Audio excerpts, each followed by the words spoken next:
Allora, prima di leggere qualcosa dei bigliettini che mi sono arrivati per Natale, ma che continuo a leggere, molti mi hanno scritto e mandato mail ieri di parlare di quello che sta succedendo in Sicilia, a Niscemi, di questo paese che sta letteralmente crollando e tutti passano il cerino. Naturalmente qualcuno dice che è colpa dei sindaci. Il sindaco interpistato ha detto: io ho mandato alla regione tante volte queste richieste di sicurezza perché sapevamo il problema da anni che c'è, non ho mai ricevuto risposta. Vedete, il problema non è ricevere o non ricevere di risposta. Io ne so qualcosa, non ti rispondono, è inutile che parlino, non ti rispondono, tu mandi, scrivi, si devono neanche di rispondere. Il problema è che quello che veramente impressiona è che ci rimette sempre la povera gente. Quello è il grande problema. Allora, potevano fare a meno di costruire là, ma qualcuno gliel'ha permesso? O no? Non sbaglio? Sapevano che i problemi che avete visto le case, ma le avete visto. Io ieri vi ricordate che ho parlato di urbanistica, che è quella che dai là per costruire, dove costruire, se c'è pericolo o meno pericolo. Vi sembra che qualcuno abbia capito l'importanza di questa parola?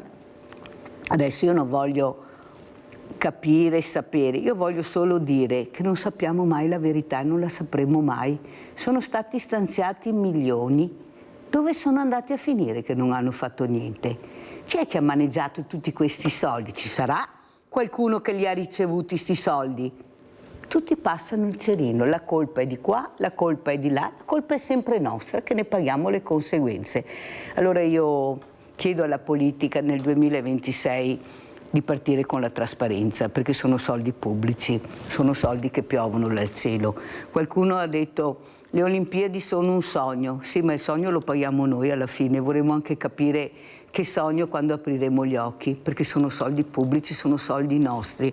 Io sono molto arrabbiata e voi lo sapete, perché avendo un banco solidale, poi con voi, toccando tutti i giorni le fragilità, capite veramente la mia preoccupazione, questo non voler capire che dobbiamo veramente guardare da un'altra parte, aiutare le fragilità. Sono tantissime ormai, sono tantissime. Abbiamo una violenza inaudita tutti i giorni, dappertutto, eppure si guarda da un'altra parte. Stamattina venendo a lavorare ho trovato di quei tir pazzeschi su strade di campagna che non riesci neanche a passare, quando li vedi ti blocchi dalla paura, dici adesso cosa faccio, dove vado? Perché hanno fatto le zone industriali su dei posti incredibili, in mezzo a case, casette, vigne, nel silenzio assoluto di chi dovrebbe intervenire. Ma si parla di cosa? Di terza, di quarta, faremo la quinta, sesta corsia, senza dimenticare magari che siamo un paese circondato dall'acqua, che la ferrovia andrebbe benissimo per dei trasporti merci pesantissime. Eppure non si parla, perché capite che il cemento fa business. Detto questo, leggiamo un bigliettino. Caro Babbo Natale, vorrei tanti giochi, vorrei tanto amore, grazie. Ah, bello questo, amore, avete sentito cosa? Amore, giochi, amore, sicuramente un bambino. Detto questo, ne leggo uno perché l'ho tirata lunga, ma volevo farvi capire, devo rispondere anche alle persone che mi chiamano. Saluto Claudio Corazzin, agronomo. Grazie Corazzin di essere qui, parleremo di natura, di alberi, di maltempo e parleremo anche col dottor Giuseppe Zeno Vignola, medico di pronto soccorso. Grazie veramente dottor Vignola. Vediamo se c'è anche la consigliera Chiara Luisetto, non è ancora collegata, poi vedremo se arriva e parleremo anche lei di sanità. Allora partirei proprio da Claudio Corazzin, agronomo. Lei vedendo Niscemi cosa vede? Cosa vede su questo paese? Ecco, lei, ecco, che delle fragilità se ne intende, perché parliamo di natura, poi sono crollati anche là alberi, strade, di tutto e di più. Il problema è questo, che i tempi dell'uomo non sono i tempi della natura dell'uomo. La natura prima o dopo riconquista il proprio equilibrio. E quando si va a fare una qualsiasi cosa senza fare una proiezione a lungo termine di come risponderà la natura, prima o dopo la natura risponde. Ce lo fa pagare, perché a loro sostanzialmente al mondo della natura è frutto di millenni di equilibri, di evoluzione, di evoluzione di organismi, di evoluzione di territori, di evoluzione di chimica, fisica, per cui pian piano trova il suo equilibrio. Comunque nell'equilibrio Madre Natura ha previsto anche i crack, cioè nel senso che prima o dopo qualcosa succede, per cui noi siamo molto piccoli. Io dico sempre la storia dell'elastico, no? C'è un elastico che tiro, più lo tiro, appena lo sciolgo l'elastico torna indietro violentemente, quindi oltre un certo punto l'elastico fa male. Lì è successo questo, il dissesto idrogeologico è sotto gli occhi di tutti. Sotto gli occhi di tutti, ma così come tante altre cose. Il problema è che bisognerebbe avere una visione veramente a lungo termine, no? Invece le visioni sono sempre legate all'evento politico successivo, che ha dei tempi che sono completamente diversi rispetto a quello che il mondo naturale prevede, insomma, ecco. La fragilità, qui si parla di fragilità in natura, vediamo tantissime volte anche queste piantumature di alberi che non andrebbero piantati in quei posti. Ecco, io mi domando, ma con tutte le squadre che ci sono di veramente persone preparate, ecco, tipo gli agronomi, io ho avuto Trevisin l'altro giorno, ha detto noi no, quando fanno i tavoli dove ci sono anche gli agricoltori, noi non siamo invitati perché non apparteniamo a quella commissione. E io invece lo trovo assurdo, perché allora, voi capite benissimo di cosa si parla. Allora, diciamo che gli alberi fanno paura, molta più paura di quella che in realtà fanno, perché c'è il detto l'albero che cade fa molto rumore. Ogni volta che cade un albero sui titoloni del giornale, alberi killer, eccetera. In realtà non cadono più alberi di quando cadessero una volta, probabilmente ne cadono anche un po' meno, perché adesso abbiamo anche delle tecniche, dei sistemi per monitorarli, per tenerli controllati, eccetera. Poi c'è un altro errore sostanziale, si dice con questi temporali che vengono cadono più alberi. In realtà non è colpa dei temporali se cadono gli alberi, è che gli alberi cadono quando c'è il temporale, non è la stessa cosa. Cosa succede? Abbiamo un sistema, anche questo è un sistema malato, nel senso che non so cosa succede nelle città europee. Nelle città europee, per esempio, si fanno quelli che si chiamano i piani del verde. I piani del verde sono degli strumenti a lunghissimo termine, 100 anni, per cui a un certo punto è previsto il rinnovo delle alberature, per cui un certo viale dopo 50 anni viene sostituito, viene riadattato alla città. Le nostre città non sono quelle di 50 anni fa, perché nel frattempo abbiamo dovuto mettere la fibra, i sottoservizi, abbiamo scavato, abbiamo bisogno di marciapiedi, abbiamo bisogno delle ciclabili, e gli alberi in città sono già degli esseri che vivono in cattività, quindi un albero vivrebbe di suo, se potesse scegliere, vivrebbe nella foresta, nei campi, non certo in città. Questo è un primo dato, quindi in città sono alberi in cattività, quindi gli alberi in cattività hanno dei problemi diversi rispetto alle situazioni ordinarie e normali. Gli alberi cadono sostanzialmente per 3 motivi principali. Un primo motivo è che Madre Natura ha previsto che cadano, perché quando gli alberi hanno un sistema particolare, nel senso che in realtà sono quasi esseri immortali, per cui quando l'albero cade parte un nuovo germoglio, ma geneticamente è lo stesso organismo, quindi è un meccanismo evolutivo. Cadono poi perché si ammalano, okay? Soprattutto ci sono funghi cariogeni in particolare, batteri e funghi, e il terzo motivo è la perdita di ancoraggio dovuta il più delle volte a spazi non adatti, quindi o spazi ristretti, oppure perché si fanno scavi, o perché ci sono danni, e gli alberi cadono. Quando c'è una sollecitazione un po' più forte del normale, gli alberi cadono. Ora gli alberi cadono, chiaramente un albero cade in foresta non è un problema perché non colpirà nessuno. Un albero che cade in città è un albero che potenzialmente può ammazzare qualcuno, e ogni tanto succede. Ecco, quindi oggi ci sono dei sistemi, delle tecniche che permettono di prevedere un po' questi fatti, no? Quindi ci sono dei protocolli metodologici, ci sono degli strumenti, si fanno delle analisi, si fanno delle prove di trazione, delle tomografie, si fanno una serie di cose che riescono abbastanza a individuare gli alberi quando sono pericolosi. Se c'è un problema grave. Ecco, diciamo che poi il rischio zero non esiste, nel senso che può capitare. Vai a una dimostrazione, cioè, no? 20 a 120 all'ora non cadono anche i tetti, perché non dovrebbero cadere gli alberi.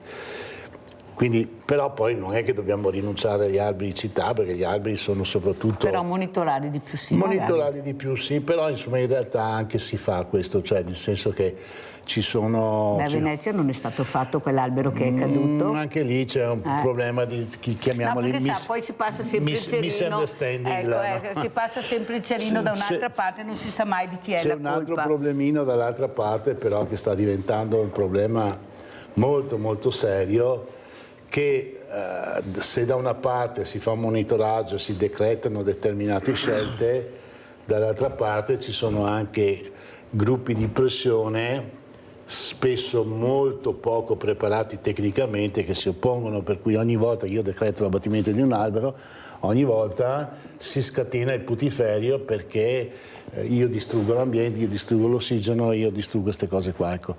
E non si riesce a dialogare. Ma vede, Corazzin, questo è un grande problema, perché bisogna fare comunicazione con il cittadino. Sì. Tu non puoi andare là e tagliare, sì, perché è un bene anche del cittadino l'albero. Certo. Perciò se invece tu spieghi, guardate che certo, dovremmo tagliare quegli alberi perché sono pericolosi, abbiamo fatto tutte le prove, purtroppo non c'è niente da fare, il cittadino capisce.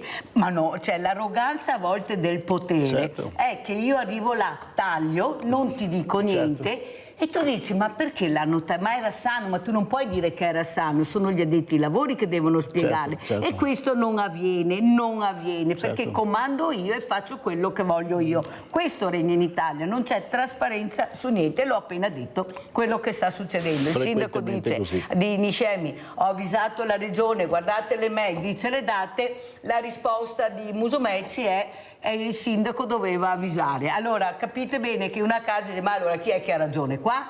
Allora dottore, e saluto anche Chiara Luisetto, consigliere regionale del Veneto, Partito Democratico, parleremo di sanità. Grazie Chiara di essere qui, veramente. Mi scuso del ritardo, ma non mi capivo col collegamento. Ci tenevo tantissimo, perché bisogna anche iniziare a parlare di trasparenza, perché ne abbiamo diritto. Ecco, sono soldi pubblici anche nella sanità, dove si investirà. Ieri ho sentito il direttore del generale Benazzi che verrà ristrutturato il vecchio ospedale, nella cittadella della salute andrà la chirurgia, nel vecchio ospedale rimarranno le medicine e altro, verrà ristrutturato. Poi abbiamo avuto anche Pregliasco che ha fatto capire l'importanza anche, ed ecco qua, di mettere la mascherina negli ospedali, perché abbiamo visto anche con l'influenza cosa è stato, però giustamente il direttore Benazzi ha anche risposto: ogni regione si regola da sé, che c'è chi obbliga a mettere la mascherina e chi non obbliga a mettere la mascherina. E ho detto guardate che sono andati in oculistica, tutti che tossivano, che starnutavano, parco buoi, tutti diversamente giovani, cioè non può continuare così, bisogna anche iniziare a parlare, bisogna anche dire le cose se non vanno bene, perché si può migliorare. Allora grazie, allora sentiamo Giusy, poi liberiamo il centralino e andiamo dal dottor Vignola. Prego Giusy. Ciao Mirella, buongiorno ai tuoi ospiti. Allora Mirella, proprio stamattina leggendo sul computer, crollo case Niscemi costruite che la gente sapeva da 230 anni fa che era costruita su colli argillosi. Già nel 1997 si staccarono pezzi del paese, la terra si alzava come se fosse sollevata da una forza immensa. Questo ho letto stamattina. Sapevano da anni, da 230 anni, che era su un posto argilloso. Dunque la colpa è di tutti quelli che sono andati in quel paese a governarlo, perché nessuno ha fatto niente come al solito, Mirella. Vi ringrazio e vi saluto. Abbiamo sentito Giusy, adesso dopo risponderemo anche a Giusy con la consigliera Luisetto, che si occupa invece di Commissione Sanità, ma parleremo anche di altro perché è in politica da tanto tempo e vorremmo anche fare delle domande. Allora, dottor Vignola, cosa dice? Questi pronti soccorsi intasati, questi triage che fai fatica ad arrivarci? Ecco, io ieri dicevo al dottor Benazzi che forse dovrebbe essere aiutato l'ospedale dal mondo del volontariato, abbiamo tantissime persone molto preparate, associazioni, ma purtroppo non ci fanno fare squadra, siamo tutti divisi, rimaniamo a casa e non sappiamo dove andare perché non abbiamo. Ecco, l'importanza anche del mondo del volontariato all'interno degli ospedali. Lei al pronto soccorso sa di cosa parlo. Arrivano fragilità, molte persone ho visto impaurite perché quando stai male, anche se hai una cosa piccola ma per te stai per morire, questi anziani che tremano tutti, una mano, un sorriso, qualcosa si fa, è vero, ma il professor Gerosa mi ha anche detto alla mia proposta di mettere più volontariato all'interno dell'ospedale, ha ragione, condivido, e se qualcuno le dice facciamo già, risponda che ho detto io, non facciamo abbastanza. Prego, dottor Vignola, cosa dice? Allora sì, buongiorno a tutti innanzitutto, io lavoro in pronto soccorso in vari ospedali e naturalmente l'inverno è la stagione delle influenze, delle polmoniti, dei sintomi respiratori, no? Ogni stagione ha le sue, però d'inverno, ecco, questo è quello che abbiamo a far fronte. Come diceva giustamente la Mirella prima, specialmente se una persona sa di avere la tosse, gli starnuti così, sarebbe opportuno, insomma, quando si va in luoghi affollati, quando si va in luoghi dove ci sono persone fragili, sarebbe opportuno utilizzare gli strumenti di protezione individuale, non da abusarne, però da farne un utilizzo, diciamo, consapevole, ecco.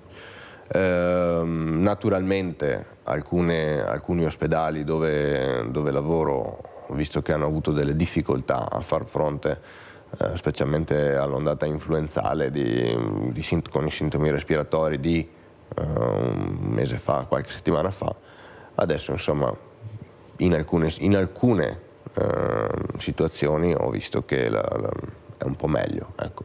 Comunque mi viene da dire che in Veneto, per quanto riguarda la sanità, non stiamo male.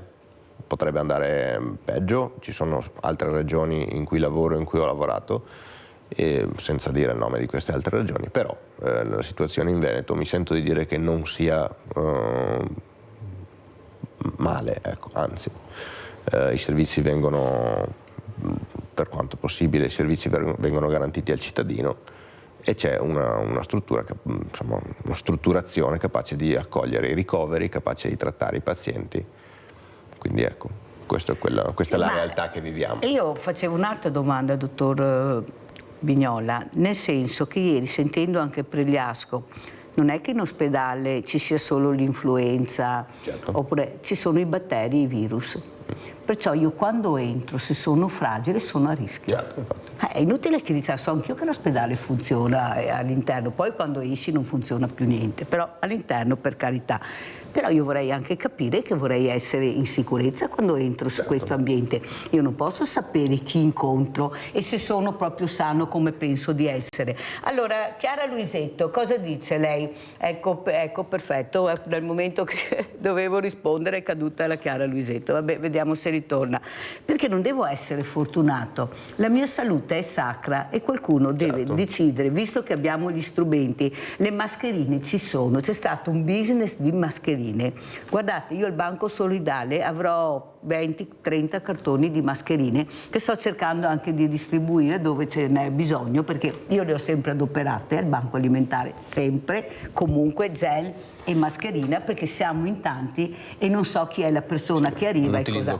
Cioè, questa è una questione di coerenza e di buonsenso. Non è che io dico che la sanità non va bene, io dico che quando entro vorrei che ci fossero queste protezioni. Una mascherina non costa niente. Se poi devo entrare su certi reparti, come ha detto il dottor Benazzi, devo usare la mascherina chirurgica, perché ci sono dei problemi molto grandi. E questo è quello che non si riesce a capire. Ogni regione fa da sé, ma allora è la politica che deve intervenire. Non dovrebbe essere, secondo lei, e qua il dottor Benazzi ha veramente elogiato la funzione del virologo, che è una funzione determinante, importante ed è veramente di tutto rispetto. Eccola qua Chiara Luisetto che è ritornata, non so se ha seguito Chiara, se hai seguito quello che ho detto. Ecco, mi sembra che visto che iniziamo il 2026 con una nuova giunta regionale, con le commissioni, io ti prego, ti do il tu perché ci siamo sempre dati del tu, perciò ecco, spero di continuare. Chiara Luisetto, di capire che la salute pubblica è un bene assoluto che non deve essere messo in discussione. Se gli addetti ai lavori dicono che l'ospedale quando entri devi adoperare la mascherina perché, ripeto, col professor Pregliasco ieri, che non è di sicuro l'ultimo della classe, ha detto non c'è solo l'influenza, ci sono i virus, i batteri, sono tante cose. Perché non si fa, Chiara Luisetto? Perché la politica deve decidere nonostante gli addetti ai lavori dicono guardate che dobbiamo attenzionare, perché è come Niscemi, c'è l'urbanistica, ma chi se ne frega dell'urbanistica, e non è colpa di quello che ha costruito la casa, è colpa di qualcuno che gliel'ha lasciato fare. Prego Luisetto. Beh, intanto buongiorno e mi scuso ancora, ma non mi capivo con il collegamento, sto diventando vecchia credo, e vi ringrazio dell'invito e grazie Mirella. Sì, penso che ci sia poco da dire, nel senso che sappiamo bene che all'interno degli ospedali ci sono anche batteri a volte resistenti che girano, l'influenza quest'anno è stata particolarmente pesante e quindi i dispositivi di protezione vanno usati, punto, e ci dovrebbero essere delle linee guida unitarie, uguali per tutti, che prendono da nord a sud e che dicono le stesse cose, in modo anche da non lasciare ogni ospedale, ogni ULS gestirsi diversamente. Lo dico perché spesso, per le caratteristiche che ha questa regione, ogni ULS si organizza a sé sulle questioni e anche sui protocolli di gestione. Invece sarebbe importante, ed è una questione che abbiamo posto anche di recente, che ci fosse univocità. Lo dico perché l'altro giorno in Commissione Sanità abbiamo proprio discusso del tema influenzale e del fatto che ci sia stata una riduzione, soprattutto tra le persone fragili, della copertura dei vaccini, cioè si sono vaccinate in meno persone quest'anno, sanno circa il 50% è venuta la dottoressa Russo che ha spiegato che siamo intorno al 50% della copertura vaccinale per l'influenza stagionale. Questo ha fatto sì che in molti ospedali, anche del Trevigiano, insomma, sono arrivate notizie anche singolari, oltre che difficili, ci siano stati ricoveri di anziani che non potevano più essere ricoverati in medicina interna o in altri reparti perché non c'era più posto, addirittura in ostetricia ci sono stati anziani maschi ricoverati in reparti per donne perché non riuscivano più a trovare posto. Allora è ovvio che ogni anno c'è il picco influenzale, però se noi collaboriamo tutti e da un lato facciamo campagne vaccinali di sostegno non soltanto ai medici di base ma anche gli specialisti a cui le persone si rivolgono per una visita cardiologica o altro, li aiutano a capire che bisogna stare molto attenti con le influenze, e dall'altro ci sono questi dispositivi, le mascherine che vengono adottati da tutti, sarebbe forse un aiuto in più in una situazione complicata.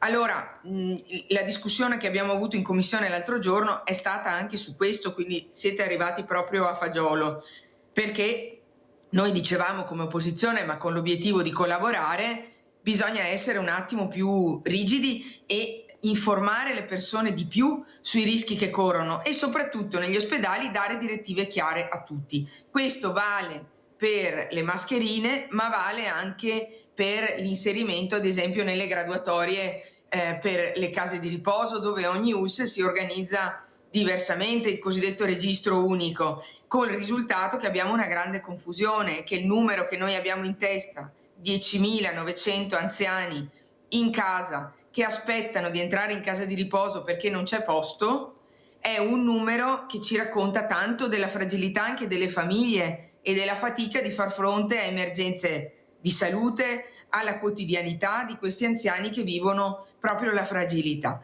Quindi Non il lavoro da sarebbe fare ora, tanto, la Chiara, giunta è nuova, io mi aspetto anche di Luisetto, non rispondere. sarebbe ora che di agire rispondano. invece di parlare, perché parole ne abbiamo sentite tante, i numeri li avete. Esatto, bisogna un po' fare a questo punto. Cioè, è inutile che continuiamo a dire i numeri li avete, il problema è che non ci sono RSA, non c'è più personale, le case di comunità non riescono a essere gestite perché manca il personale, sono vuote, chissà quando partiranno e noi cosa facciamo? Quando uno sta male, quando uno ha un anziano in casa e ha problemi, un diversamente giovane o un diversamente agile. Guardate, e poi ti dirò cosa sto facendo con le mamme dei diversamente agili, perché non ne possono più, sono loro che hanno questo impegno quotidiano, ma con un amore che solo l'amore materno può superare, sono diventati meglio degli educatori, sono diventati meglio di tanti anche esperti, proprio per l'amore che hanno verso questi figli, ma non vanno da nessuna parte. Siamo ancora indietro, non c'è niente da fare. Abbiamo Gabriella da Mogliano. Vai Gabriella. Buongiorno Mirella, grazie di tutto e abbatta sempre il chiodo, vedrà che capirà a lungo andare. È il rispetto della mascherina, è il rispetto del buon senso. Quando si entra in certi posti bisogna averla la mascherina. Io non l'ho mai tolta, mai, perché io quando vado dal dentista o in ospedale o dall'oculista bisogna sempre metterla su, sempre, per rispetto degli altri e per rispetto di se stessi. È l'essere umano che non capisce niente, perché anche le istituzioni non possono sempre dire obbligatoria questo e l'altro, bisogna che sia l'essere umano che avere un po' di buonsenso. Grazie e buona giornata. Hai finito proprio se aspetti che l'essere umano abbia buon senso. Dividiamo a metà, forse un quarto, non so quanti ne riusciremo a tirare fuori, basta vedere cosa sta succedendo nel mondo a proposito di persone di buon senso. Allora, dottor Vignola, cosa dice? Perché durante la pandemia, in effetti, con l'uso delle mascherine l'influenza era sparita. C'è niente che ce la giriamo. Non c'era influenza e si è durata 3 anni, non è che la pandemia sia durata. Allora, anche voi che messaggio cercate di dare? Perché siete voi gli addetti ai lavori, siete voi che vedete i pazienti che arrivano, i numeri che avete. Ecco, la politica vi ascolta abbastanza oppure sono decisioni, come ha detto Chiara e Luisetto, ognuno fa da sé perché così riesco a risolvere tanti problemi, do il contentino un po' a tutti, che si arrangino e poi vedremo. Devo dire che non ci sono delle direttive unitarie su questa cosa qua, no? Già il fatto che ci troviamo in 4 teste, magari possiamo avere 4 opinioni un po' diverse, forse ecco, non c'è un atteggiamento univoco. Volevo tornare un attimo sul discorso della carenza di posti nelle case di riposo dell'RSA, perché questo poi mette anche gli ospedali nelle condizioni di dover occupare dei posti letto per dei pazienti che sono anziani, non possono tornare al domicilio perché magari abitano da soli, però non sarebbero neanche proprio ammalati da restare ricoverati. E però, tuttavia, non potendoli dimettere al domicilio, devono restare in reparto di medicina fino a che si libera un posto in casa di riposo o fino a che si trova un'altra sistemazione alternativa. E questa qua sono posti letto che non si liberano per pazienti più malati, sono costi, perché comunque anche un posto letto tenerlo indebitamente occupato è un costo anche quello. Quindi ecco, non è una cosa secondaria quella che è stata detta prima sui posti letto in RSA in casa di riposo. Riuscirebbero a dare una valvola di sfogo per tutti quei pazienti cronici o che perlomeno non hanno necessità di essere ricoverati in ospedale ma non possono nemmeno tornare al domicilio. Allora, Chiara Luisetto, un'altra cosa che mi ha veramente colpito è stata una frase che mi ha detto una persona fragile che io come Veneti Schiacciati abbiamo aiutato, è venuta in trasmissione, ha detto: per la politica 1 minuto, un giorno, un mese, un anno, 10 anni sono la stessa cosa. Per noi fragili 1 minuto è 1 minuto. Ecco, riusciremo a capire quanto importante sia il minuto per le fragilità, visto anche l'apertura che ha fatto il nuovo Presidente della Regione Alberto Stefani, ecco, di aprire, ecco, mi è piaciuto perché ha detto basta litigare, mettiamoci assieme, facciamo squadra, Poi tra dire e fare vedremo se c'è di mezzo il mare o se c'è veramente la volontà di unire le forze per il bene della comunità. Lei come vede, ecco, questo minuto che le fragilità invece vivono tantissimo, ecco, per loro un minuto è un minuto, un'ora è un'ora. Prego Luisetto.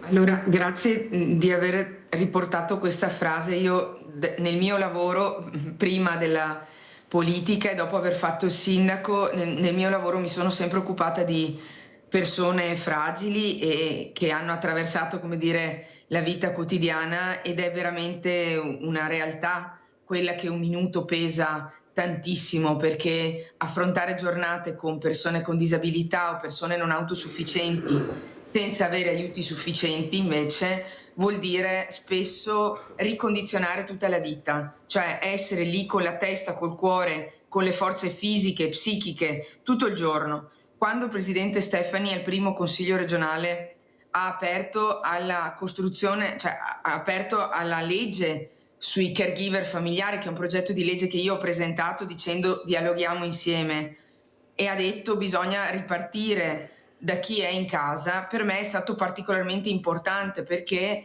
sono anni che predico nel deserto il fatto che ci sono 600.000 persone in Veneto, si stima, perché non abbiamo neanche i dati chiari, si stima che ci siano 600.000 persone che ogni giorno si prendono cura di una persona cara fragile per ragioni affettive, quindi sono mamme di figli, sono figli di genitori non autosufficienti che non hanno aiuti.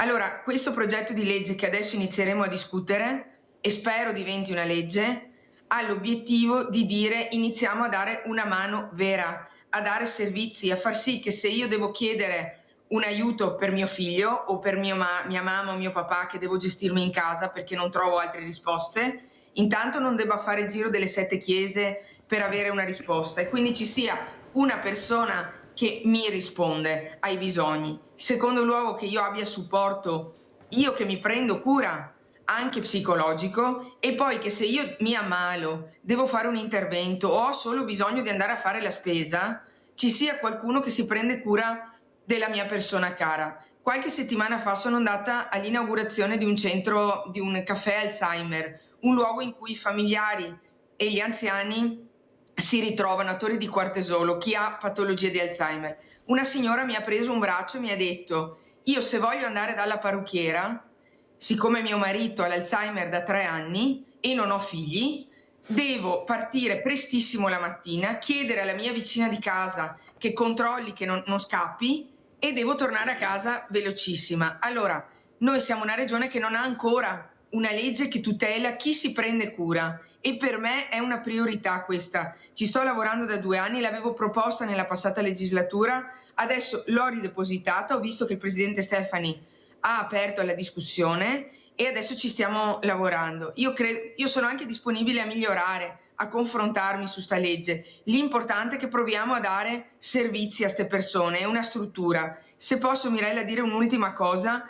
Diceva prima il dottore una cosa molto vera, il fatto che se una persona deve tornare a casa ma non può e non ha un posto in casa di riposo, in ospedale non sanno più cosa fare. Una volta c'era una cosa che si chiamava lungodegenze, dei reparti dedicati a persone che non potevano tornare a casa, avevano una cronicità difficile da gestire e non andavano neanche bene in casa di riposo. Poi sono stati chiusi. Questo secondo me è stato un grande errore, sì, perché ha comportato che le case di riposo siano diventate dei piccoli ospedali ormai, perché ci si arriva quando si è gravemente non autosufficienti, e quindi non c'è più posto per chi magari avrebbe bisogno di una struttura e non ha nessuna casa che si può occupare di loro, e nello stesso tempo si trova che se non è gravissimo Luisetto, devo correre non perché trova sa che il posto. tempo è tiranno, Luisetto. Ma perché non l'avete detto prima? Ma perché non c'è questa trasparenza? No, io sono anni che litigo su sta cosa, guardi. Ma noi non lo sappiamo, Luisetto. Non è che dobbiamo andare su internet. Voi dovete capire che l'informazione, e noi siamo sempre aperti perché voi lo sapete come Media Nord-Est, dopo vedremo anche questa inaugurazione che è stata fatta ieri di questa Media Nord-Est, di questo studio. Cioè, noi dobbiamo saperle le cose, noi non le sappiamo. Io vorrei sapere a casa quanti sanno che il reparto lungodegenti è stato chiuso, specialmente i diversamente giovani. Non lo sanno, perché non sono informati. Ma tu vai in ospedale, io mi ritrovo ad andare in ospedale, Luisetto, che ho una montagna di persone che mi fermano, ma non è possibile continuare così. Beh, lei lo sa, dottor Vignola, perché funziona così. E non riesco a fare questo, e 6 volte che vado avanti e indietro e non ho risposta. Nadia, poi andiamo in pubblicità. Vai Nadia. Ciao Mirella, buongiorno ai tuoi ospiti. Volevo dire alla consigliera, assessore, non so cosa sia. La consigliera Luisetto, Chiara Luisetto, della Regione Veneto. Io sono tra quelle persone che ha detto che io curo mio marito 24 ore su 24, invalidità dichiarata al 100%, senza accompagnatoria, e devo gestirlo 24 ore su 24, dichiarata dalla dottoressa geriatra che ha fatto la visita. La commissione non ha ritenuto opportuno di dare l'accompagnatoria. Cosa devo fare? Perché io soldi non ne ho, né di metterlo in casa di riposo, io proprio non ci penso di mandarlo in casa di riposo. Finché posso me lo gestisco, però bisogna avere anche un aiuto. Ma aspetta, ma e tu che cos'hai? Perché non è che sei così in salute? Io sono stata operata nel 2024 al seno e ho fatto la chemio, e quando andavo a fare la chemio c'era mio fratello che veniva qua a assistere mio marito, io andavo a fare la chemio, quando venivo a casa dovevo farmi da mangiare, dovevo fare tutto. Almeno adesso ho finito di andare a fare le mie terapie, però gestire un malato così non è facile, bisogna viverci e la commissione deve capire, non sorvolare e fare una visita di 10 minuti, deve anche sentire anche i familiari come si comporta durante la giornata. Grazie, arrivederci e buona giornata e speriamo bene. Vede Luisetto, vedi, quello che senti, io lo sento tutte le mattine, non è il problema che non ci sono i soldi, perché io ho dei medici di famiglia che dicono io delle volte sono in imbarazzo a dare questo assegno che merita che devo dare a questa persona perché può pagarsi tranquillamente le cose, perché sta bene, però la legge mi impone di dare questo assegno. Ma allora non è da rivedere un po', come dice il professor Gerosa, la piramide, di rovesciare la piramide, di vedere chi veramente ha bisogno, cos'è l'accompagnatorio al 100% se poi non ricevo niente, ma devo essere infermo perché è così, devo essere dritto, allora forse l'accompagnatoria arriva, ma non può funzionare così. Stiamo parlando di una malata oncologica con un marito che deve essere seguito 24 ore 24 e che lei vuole tenerlo a casa, perciò c'è anche un risparmio. C'è questo che non riesco a capire, dove vuole andare a parare la politica, però mi risponde dopo la pubblicità.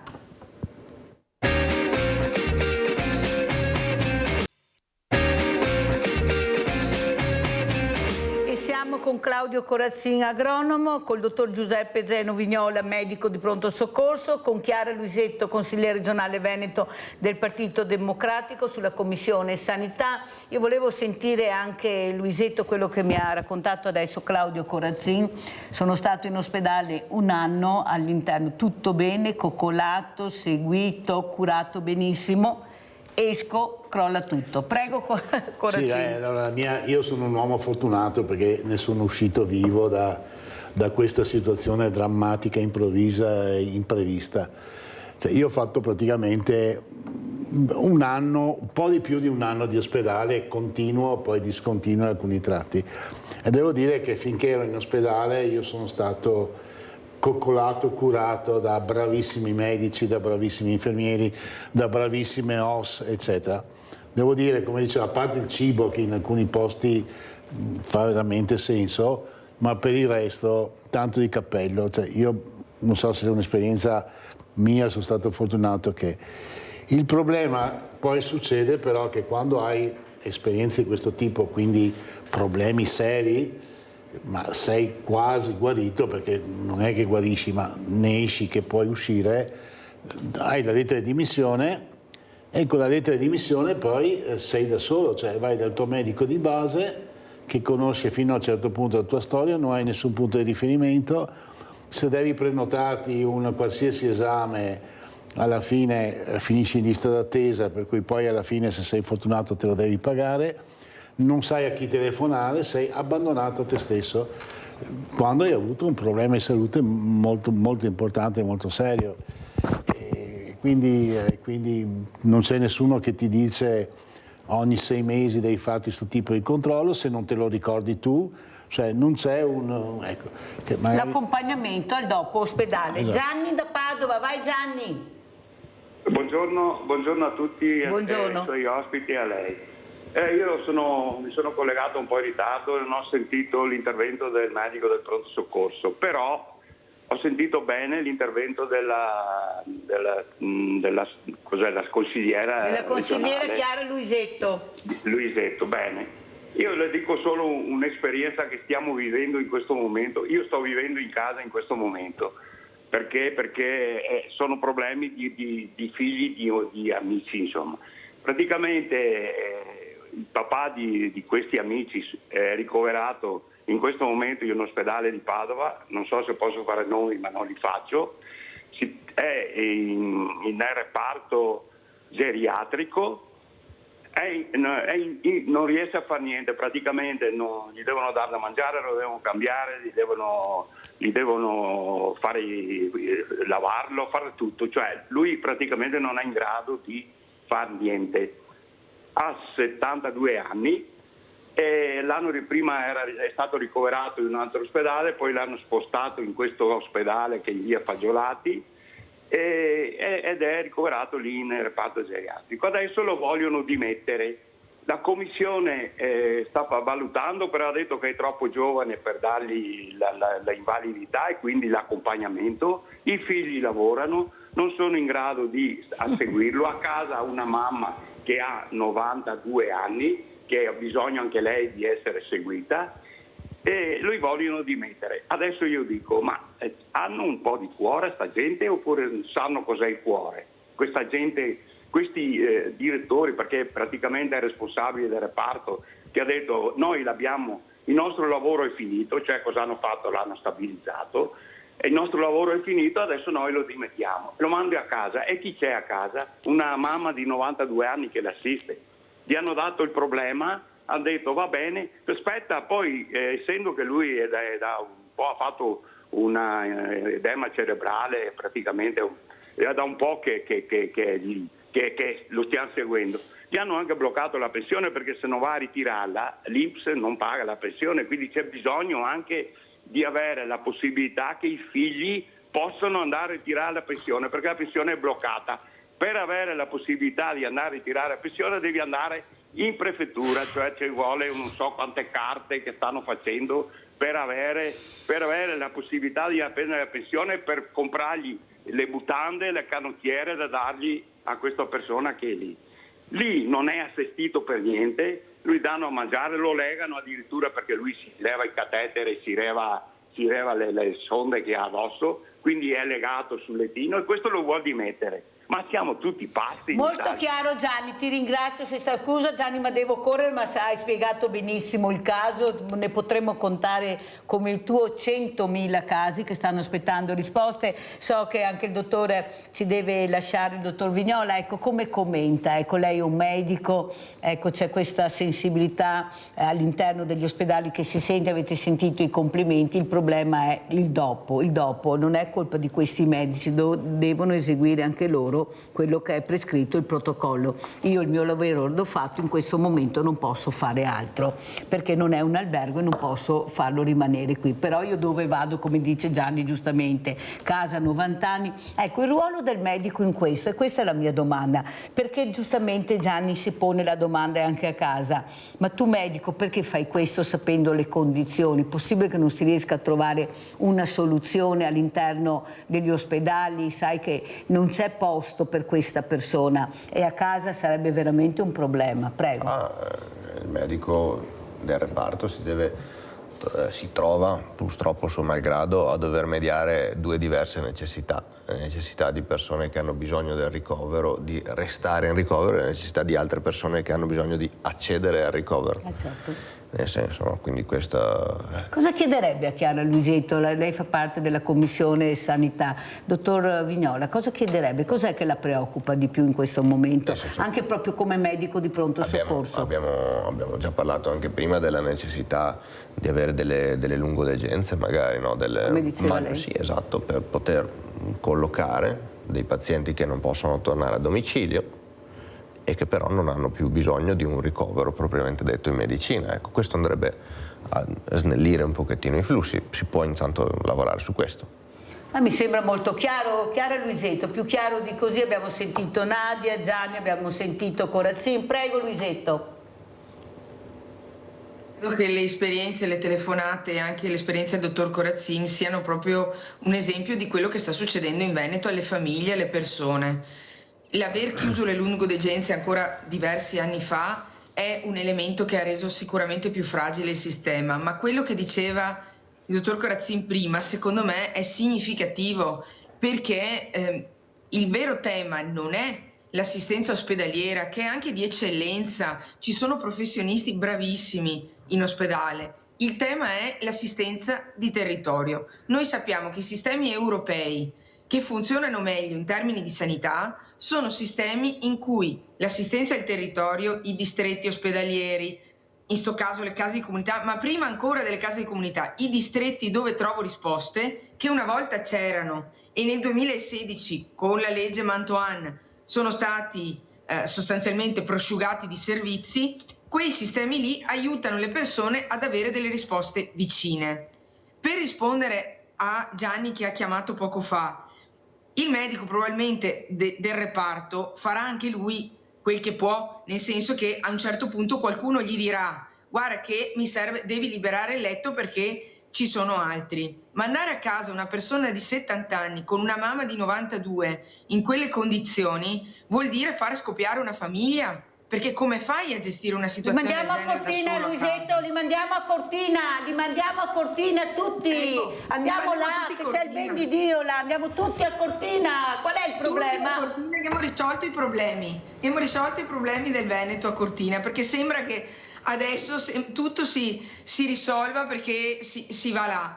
Ma il tema di fondo è davvero che poi ci sono solitudini enormi. Allora io non credo che il mio progetto di legge risolva tutti i problemi del mondo, però iniziare ad occuparsi di chi si prende cura in casa delle persone, mettendo insieme un sistema in cui si ripristinino le lungodegenze, si costruiscano di nuovo servizi territoriali efficienti, perché è vero che c'è un problema di personale, ma se noi il personale lo paghiamo meglio e lo rispettiamo di più, vedrete che il personale lo troviamo. Io sono convinta che se lo paghiamo di più è meglio, il personale lo troviamo. E chi lavora in ospedale deve rimanere in ospedale come una volta, Luisetto, non fare la doppia professione. Una volta non si faceva così, tu rimanevi in ospedale e curavi dentro l'ospedale.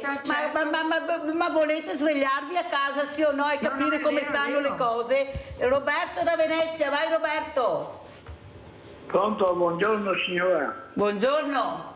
Allora, visto che parliamo di Cortina, io volevo sapere perché chi ha un figlio che va a scuola adesso nelle zone di Cortina e vicinanze deve pagare una maggiorazione del biglietto del pullman. Quel ragazzo che è stato lasciato a piedi ieri a quasi 6 chilometri, e se fosse mio figlio io andrei dal signor Presidente della Regione e gli chiederei il motivo, per piacere, Bravissimo. provate, perché a sveglia Veneti, ma se a Falci del Mare siamo tra di noi Veneti, è una vera vergogna. È il buonsenso dei Bravissimo. cittadini, avete sentito il buonsenso? Ma cosa sta su... Perché non ci dicono la verità? Ad esempio, io non so se è vero, Luisetto, hanno detto, che sa che in televisione qua arriva un po' di tutto, ma vogliamo sapere che la regione Lombardia è in deficit di 50 milioni e la regione Veneto di altri 50 milioni per le Olimpiadi. Ecco, gli albergatori aspettano i soldi. Lei che veramente è là, è nel pezzo, è vera questi numeri che stanno dando, cioè 100 milioni su un colpo? Allora, la Corte dei Conti ad agosto dell'anno scorso ci ha detto chiaro e tondo che noi abbiamo 150 milioni di euro da una parte che non possiamo usare, perché se la società Milano Cortina, che negli scorsi anni è stata in deficit, quest'anno sono arrivati gli sponsor, quindi si è assestata, ma se nei prossimi anni, come si pensa, non chiuderà in pari, sarà la regione del Veneto a dover mettere quei soldini là di tasca di tutti i veneti per coprire i buchi. E questo esempio che ha fatto il signore sul biglietto del bus è vergognoso, perché dà la misura del fatto che un grande evento è importante perché dà lustro a un territorio, ma bisogna accompagnarlo con la vivibilità delle persone che stanno su quel territorio e in generale non può essere caricato sulle spalle di tutti i veneti, perché se chiediamo ai veneti ma tu sei contento che 150 milioni di euro non li puoi toccare per la sanità o per il sociale, perché se c'è un buco nella società Milano Cortina bisogna metterli, ho idea che qualcuno forse alle Olimpiadi magari ci pensava meglio. Allora, i grandi eventi sono belli, le Olimpiadi sono una bellissima cosa, però bisogna farle con sentimento, perché qua si stanno spendendo soldi che potrebbero servire per le necessità stringenti delle persone.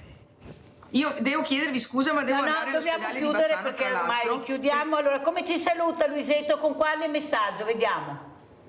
Il mio per messaggio Nadia, ad esempio, spero... a Nadia cosa diciamo? Beh, a Nadia diciamo che intanto che la ringraziamo, perché forse neanche questo le è mai stato detto, visto che il suo lavoro di cura non è solo per il marito, ma è un lavoro di cura che ha un peso sulla società. E dopo le diciamo che il mio impegno personale sarà quello di provare a far cambiare questo approccio delle commissioni in casa, che spesso vanno, vedono la persona 5 minuti e non si rendono neanche conto di tutto quello che ci sta dietro. Io spero che la legge sui caregiver, sulle persone che si prendono cura, diventi realtà e lavorerò per questo. E la ringrazio e mi scuso per un sistema, anche se sono all'opposizione, ma mi scuso lo stesso perché serve una corresponsabilità. Mi scuso per un sistema che non ha visto e non sta vedendo la sua fatica e la sua sofferenza. Grazie anche a Chiara Luisetto, consigliere regionale Partito Democratico che si occupa della Commissione Sanità, perciò la inviteremo ancora, lo so che con Chiara Luisetto posso farlo, che verrà se sarà libera, perché capite anche ci stanno impegnando, meglio così, siamo molto contenti, felici, grazie. Il dottor Vignola ci ha salutato, mentre Claudio Corazzi rimane con noi perché parleremo ancora di ambiente. Pubblicità.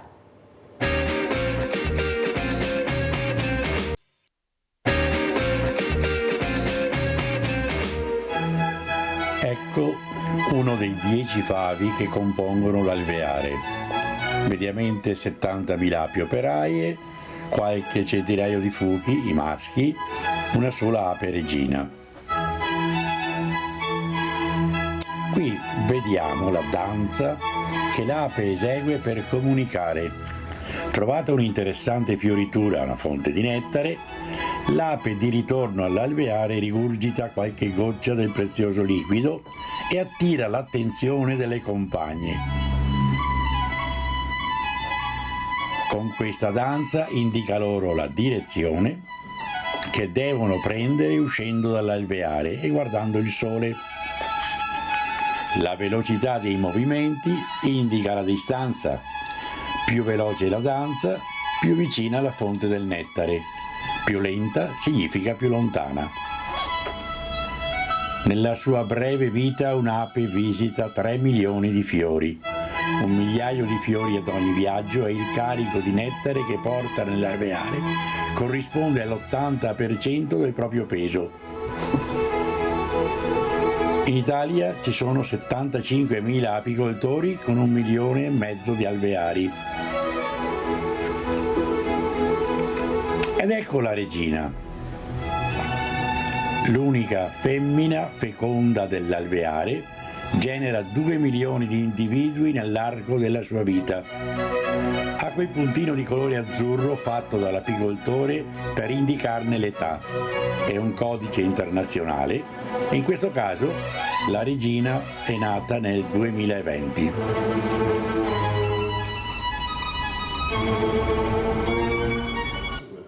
Io ringrazio tanto Stefano Dal Colle, presidente veramente di questi apicoltori veneti. Avete visto la meraviglia della natura, cosa riesce a fare la natura. Ecco, l'uomo la lasci in pace, lei lavora da sola, questi animaletti meravigliosi. Avete visto l'ape regina. E poi diceva giustamente Stefano Dal Colle, hai visto Mirella, sono fuori della cucina, della mia cucina, non sono aggressivi. Chi è aggressivo? Prima di sentire Dal Colle Corazzin. Ecco, l'aggressività che si opera nella natura da parte dell'uomo poi. Ecco, queste potature che vengono fatte in maniera selvaggia, che la gente dice ma così il comune risparmia perché taglia una volta solo, così va avanti un pochi di anni. Ma io mi domando, ma è possibile? Ecco, perché poi abbiamo questi animali, abbiamo la biodiversità che è fondamentale, non sanno a casa, tanti non sanno neanche cos'è la biodiversità perché nessuno gli ha mai spiegata, come a carta di credito, ciapa a carta, lavora e cosa c'è sta roba, è biodiversità, è la stessa roba anche per certi politici che fa disastri. Prego. Bisognerebbe che ognuno facesse il proprio mestiere. Sì. Se ognuno facesse il proprio mestiere, ognuno sarebbe competente di quello che deve fare e poi soprattutto c'è un problema a monte che in qualsiasi azione bisogna capire l'obiettivo dell'azione che si fa. Quindi anche rispetto alle potature, no? Qual è l'obiettivo per cui poto? Allora, generalmente spesso questa roba qua in mano a gente che non sa di che cosa sta parlando. Gli alberi sostanzialmente, fisiologicamente, non hanno bisogno di essere potati, a parte gli alberi da frutto, per far frutti sì. Ah, non vanno potati gli alberi? No, non ne hanno bisogno fisiologicamente. Chiaro che l'albero in città però ha degli spazi che sono ridotti, quindi devo adattare l'albero. Fisiologicamente non ne ha bisogno.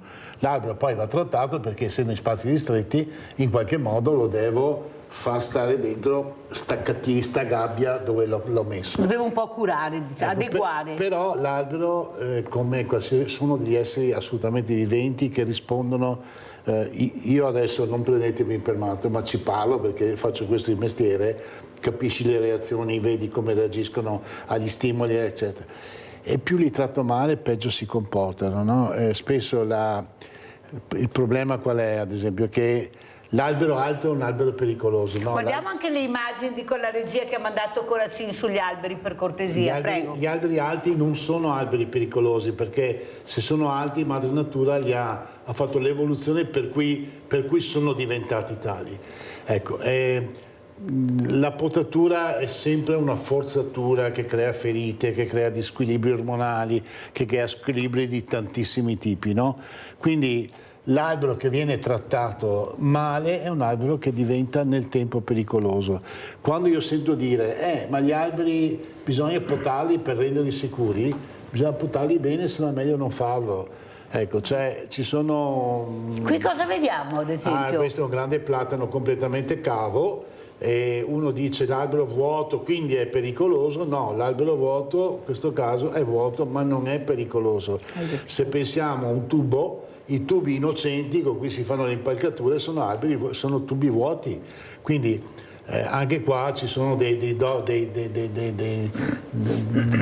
dicerie, ecco, questo è un albero che non c'è dubbio che questo sia un albero completamente vuoto, gigantesco, eppure sta in piedi, quindi qua bisogna che gli esperti, io non mi pongo che come belle tale. Queste immagini, la forza della natura. Non mi pongo come tale, però insomma faccio questo, ecco, questo è un albero che è appeso, aggrappato a tutto quello che può tenere, no?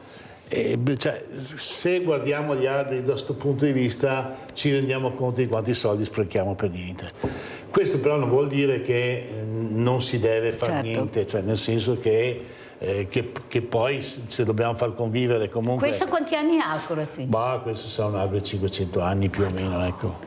Quindi sì, sono cose che dopo l'adattazione è sempre più o meno, perché dipende molto... 500 anni? Sì, dipende molto dalla stazione di crescita, nel senso che la stessa specie in un determinato territorio piuttosto che in un altro può avere dei crescimenti molto diversi. Ecco. Però poi gli alberi cadono, questo è un pino caduto e in questo caso anche qua il problema dove sta è la specie sbagliata nel posto sbagliato. Non tutti gli alberi i pini sono delle piante molto particolari, nascono in un ambiente ruderale, sassoso, carsico. Quando si trovano in una situazione di eccessiva fertilità loro non hanno bisogno di andare in cerca di cibo, quindi sviluppano molto poco l'apparato radicale e quindi poi sono scompensati e cadono. Questo è un cedimento avvenuto a San Donà, in questo caso il guaio è che ci hanno scavato di fianco, quindi la violenza qual è stata? Che l'aver scavato poi... I danni questo è un albero caduto in Restera l'anno scorso, okay? Quindi gli alberi cadono, c'è poco da fare, bisogna prevenire un po' questa situazione. Prevenzione. Allora sentiamo invece Stefano Dal Colle, prevenzione, magari mettendo a fianco le api, magari questi bellissimi insetti che forse non conosciamo abbastanza, non diamo il giusto valore e soprattutto capire che è fondamentale per noi. Prego, sì, Stefano. Certamente. Diciamo che negli ultimi anni c'è una maggiore attenzione verso l'ape, sicuramente, da parte di tutti e direi addirittura che diventano quasi un simbolo di promozione. Guardate, proprio ieri si leggeva nei giornali e abbiamo visto per televisione la faccenda del miele nei McDonald's. Allora lì chiaramente sì, è bene che ci sia il miele nei McDonald's, sono posti frequentati dai giovani, quindi far conoscere il miele, ma però il vantaggio c'è la McDonald's che promuove un prodotto che dà l'idea della genuinità, della natura, del rispetto verso l'ambiente, eccetera, eccetera. Questo sta a noi, va benissimo e anche la politica negli ultimi anni si è accorta un po' e cerca di stare vicina. Prima, mentre attendevo, mi dicevano in reception che sì, l'assessore all'ambiente Elisa Venturini ha promosso la giornata per le api il 24 maggio coinvolgendo le associazioni degli apicoltori. Noi stiamo organizzando dei corsi di formazione e aggiornamento in tutto il Veneto. Un corso è partito la settimana scorsa a Verona, domani ne parte uno su temi poi un po' particolari, ne parte uno a Selva del Montello, addirittura su polline e veleno d'api. Un corso per diversificare le produzioni dell'apicoltura addirittura sul veleno d'api. E direi abbiamo più di 400 l'anno scorso, l'ultima edizione, più di 400 partecipanti a questi corsi. Significa la curiosità c'è, l'interesse da parte di tutti, delle aziende. Se posso nominare al 21 marzo, primo giorno di primavera, San Benedetto, qui vicino, ci sarà l'inaugurazione di un nuovo apiario didattico. Chiaro che a noi interessa perché promuove il lavoro dell'ape e dell'apicoltore, a loro interessa perché promuove l'idea della natura, dell'ambiente, dell'attenzione verso l'ambiente. È l'11° apiario didattico che noi apriamo qua in Veneto, Savno, Contarina, aziende che hanno ben chiara l'idea dell'ape come tutela e guardiano del territorio. Paola da Padova, vai Paola. Sì, ciao Mirella e buongiorno ai tuoi ospiti. Purtroppo intanto che siamo invasi da miele cinese, questa è una grande e dura battaglia che dovremmo assolutamente fare perché il miele cinese sappiamo cosa che non è certo miele, sicuramente tantomeno miele dei nostri territori. Per quanto riguarda gli alberi è proprio un disastro. Allora, io abito a Padova e Padova è stata letteralmente distrutta, anche prima dei lavori per il tram, però adesso migliaia di alberi, ormai al posto degli alberi dove passa il tram praticamente per tutta Padova, ogni 5 metri un palo di cemento alto 18-20 metri che pesa non so quanti quintali, una mostruosità. Quindi è stato lasciato la battaglia per fermare questo scempio a pochissime persone, dove come al solito per fare delle perizie si sa bene che si parte da 1.200-2.000 euro per ogni albero, quindi è impossibile sostenere. E poi un altro vizio dei comuni, non so gli altri, ripeto, parlo per Padova, è quello che sempre nel pubblico se dici ma però è ammalato, anche se poi quando li tagliano si vede dai tronchi che sono alberi sanissimi. Ultima cosa, ci vorrebbe tanta informazione, perché credo che il 99% delle persone non si ricorda che senza alberi che danno ossigeno non possiamo vivere. Questo ce lo dimentichiamo. La maggior parte della gente pensa che senza il telefonino non si può vivere, invece non è così, è senza gli alberi che non si può vivere. Altro disastro di questi assessorati all'ambiente, parlo comunali, parlo naturalmente per quello che conosco, Padova e dintorni, e quei pochi alberi rimasti sono quasi tutti capitozzati, sia nel pubblico ma anche nel privato. Siccome è tanti anni che è proibito capitozzare gli alberi, giusto signora? Lei mi confermano? Nonostante le segnalazioni non viene mai fuori nessuno, sicché tutto va bene come al solito, Madama la Marchesa, stando poi a aspettare che succedano i disastri e allora corriamo tutti ai ripari, che ai ripari non si può. Per quanto riguarda le potature idem, vengono fatte potature disastrose, e questo a detta degli esperti, quindi è proprio potature votate all'ammalare dell'albero, così il bianco va via e non vede più da tirare su le foglie. Grazie infinite, buona giornata e buon lavoro, che viene tanto da fare su questo settore. Grazie mille. Grazie a te Paola. Allora sentiamo Corazzin come commenta la telefonata. Ecco, è vero, non è vero, si potrebbe migliorare? Bisognerebbe che si avesse la capacità di dialogare di più e non di ragionare in maniera per tifoseria, e purtroppo si ragiona per tifoseria, uno contro l'altro e senza la capacità di accettare da una parte la tecnica e dall'altra parte le critiche. Diciamo che c'è una realtà percepita e c'è una realtà che forse è un po' diversa. Ecco. Rivediamo per cortesia dalla regia gli alberi, perché sono veramente belle le foto che ha mandato Corazzin. Io mi occupo professionalmente di valutazione e stabilità degli alberi, il nostro studio esamina 60.000 alberi all'anno, ogni tanto decreto l'abbattimento di un albero perché lo ritengo pericoloso, sono tendenzialmente un conservazionista, però dall'altro lato non posso neanche pensare che ogni tanto ricevo delle osservazioni. L'ultima non ve l'ho mandata, ma ve la posso mandare, in cui una persona mi scrive: ti auguro un tumore inoperabile perché hai fatto abbattere un albero sano. Okay?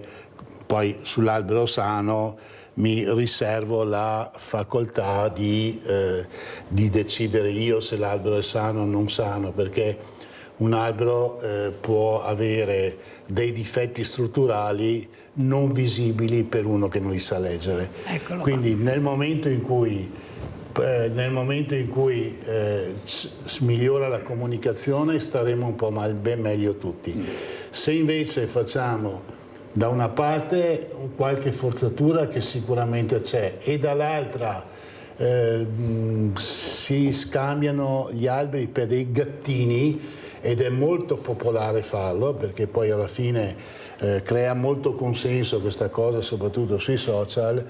Quindi io vorrei ridare un po' parola alla tecnica e un po' parola al buonsenso. Ecco, soprattutto questi codardi da tastiera, perché veramente è un ambiente un pochino, ecco, l'eccesso fa veramente strano. male. Mi scuso io, guarda, Corazzin, per quello che qualcuno ha scritto, è una cosa vergognosa quella che è stata scritta a un uomo invece che sta cercando di portare avanti. No, ma è giusto anche dirlo, perché è veramente in giro c'è di tutto e abbiamo anche questi personaggi che è come il Covid, tutti sanno come curarsi, andavano all'ospedale con la ricetta, dottore lei mi deve curare con questo, cioè così tutti sanno, ma perché? Perché qualcuno dovrebbe informare di più. Abbiamo Daniele da Verona, ciao Daniele. Sì, salve, buongiorno. Niente, volevo dire in merito al discorso degli alberi e in generale piantumazione. Allora, si sa che gli alberi, ma si sa, cadono sempre o per un motivo o l'altro. Cosa sbagliatissima, e non lo dico perché non so le cose, è potare gli alberi, perché quando l'albero viene potato indebolisce, per far ricrescere le proprie foglie, indebolisce le radici. Quindi più si potano, più cadono. Questo è un dato di fatto, c'è poco da fare, prima cosa. Poi per evitare, non bisogna mica gli alberi lasciarli crescere a dismisura. Quando arrivano a una certa altezza, che perdono la loro flessibilità, il vento, quelle cose lì, bisogna sostituirli.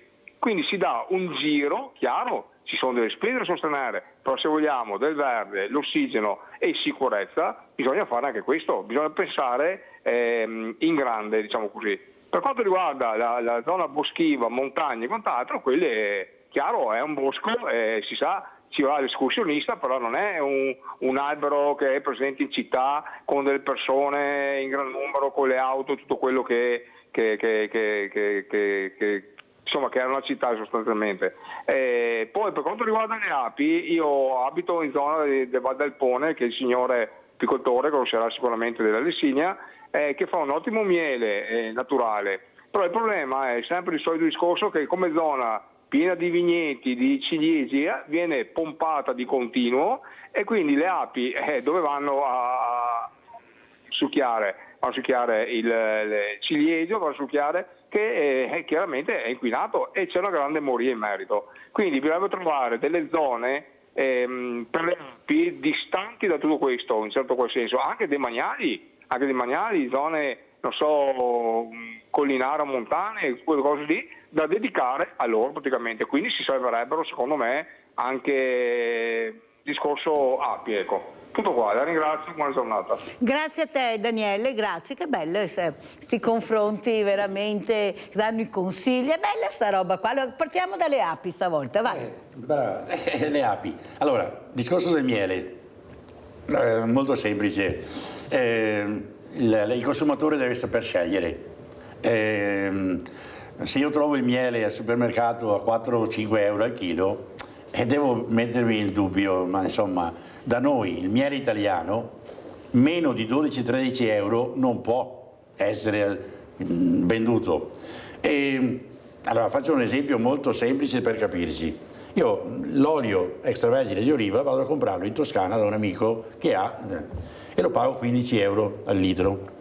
Lo trovo al supermercato, olio extravergine di oliva a 4 euro e qualcosa, ma dovrò mettermi il dubbio da dove, che razza di olio no, è. ma aspetta, no, perché Stefano te mi stuzzichi, no, ho capito Stefano, sì. Ma con chi quattro schei che in scarsè, mi vuoi spiegare come che si fa a mangiare san? Certo, Con 400 euro di pensione 500, ti dovrei mangiare il miele buono, l'olio extravergine di oliva buono, la carne buona, mi spieghiamo dove ti va a comprare sta roba? Allora, invece di comprare il miele a 4,50 euro al cinese, meglio comprare lo zucchero che costa meno e dà le stesse proprietà a quel punto. No, questo perché voglio bisogna dire. dirlo, perché è facile di mangia sano, mangia bene in Italia, come no? Come no? Poi, chiaro, il sogno sarebbe, come diceva la telefonata, il sogno sì, è essere lontani dai vigneti, adesso addirittura dovremmo essere lontani dal radicchio trevigiano, dal radicchio di Treviso, pensate un po', siamo arrivati a questo è un sogno. È chiaro, l'ape nella sua breve vita fa 800 km, spazia in una estensione di ettari, 3-4 km di raggio visita, quindi è quasi impossibile che l'ape destinare zone praticamente per la sopravvivenza delle api. Le api devono barcamenarsi, gli apicoltori lo stesso, faticano molto di più con le generazioni cambiano anche i tipi di fatica. Mio papà aveva il problema dei fruttiferi, poi anni fa è arrivato il problema dei vigneti, alcune cose sono state risolte, altre no, ma ogni generazione ha le sue difficoltà. Adesso abbiamo il problema del radicchio, è ora. Addirittura il problema del radicchio. Perché se pompa radicchio è ora. Se pompa radicchio? Beh sì.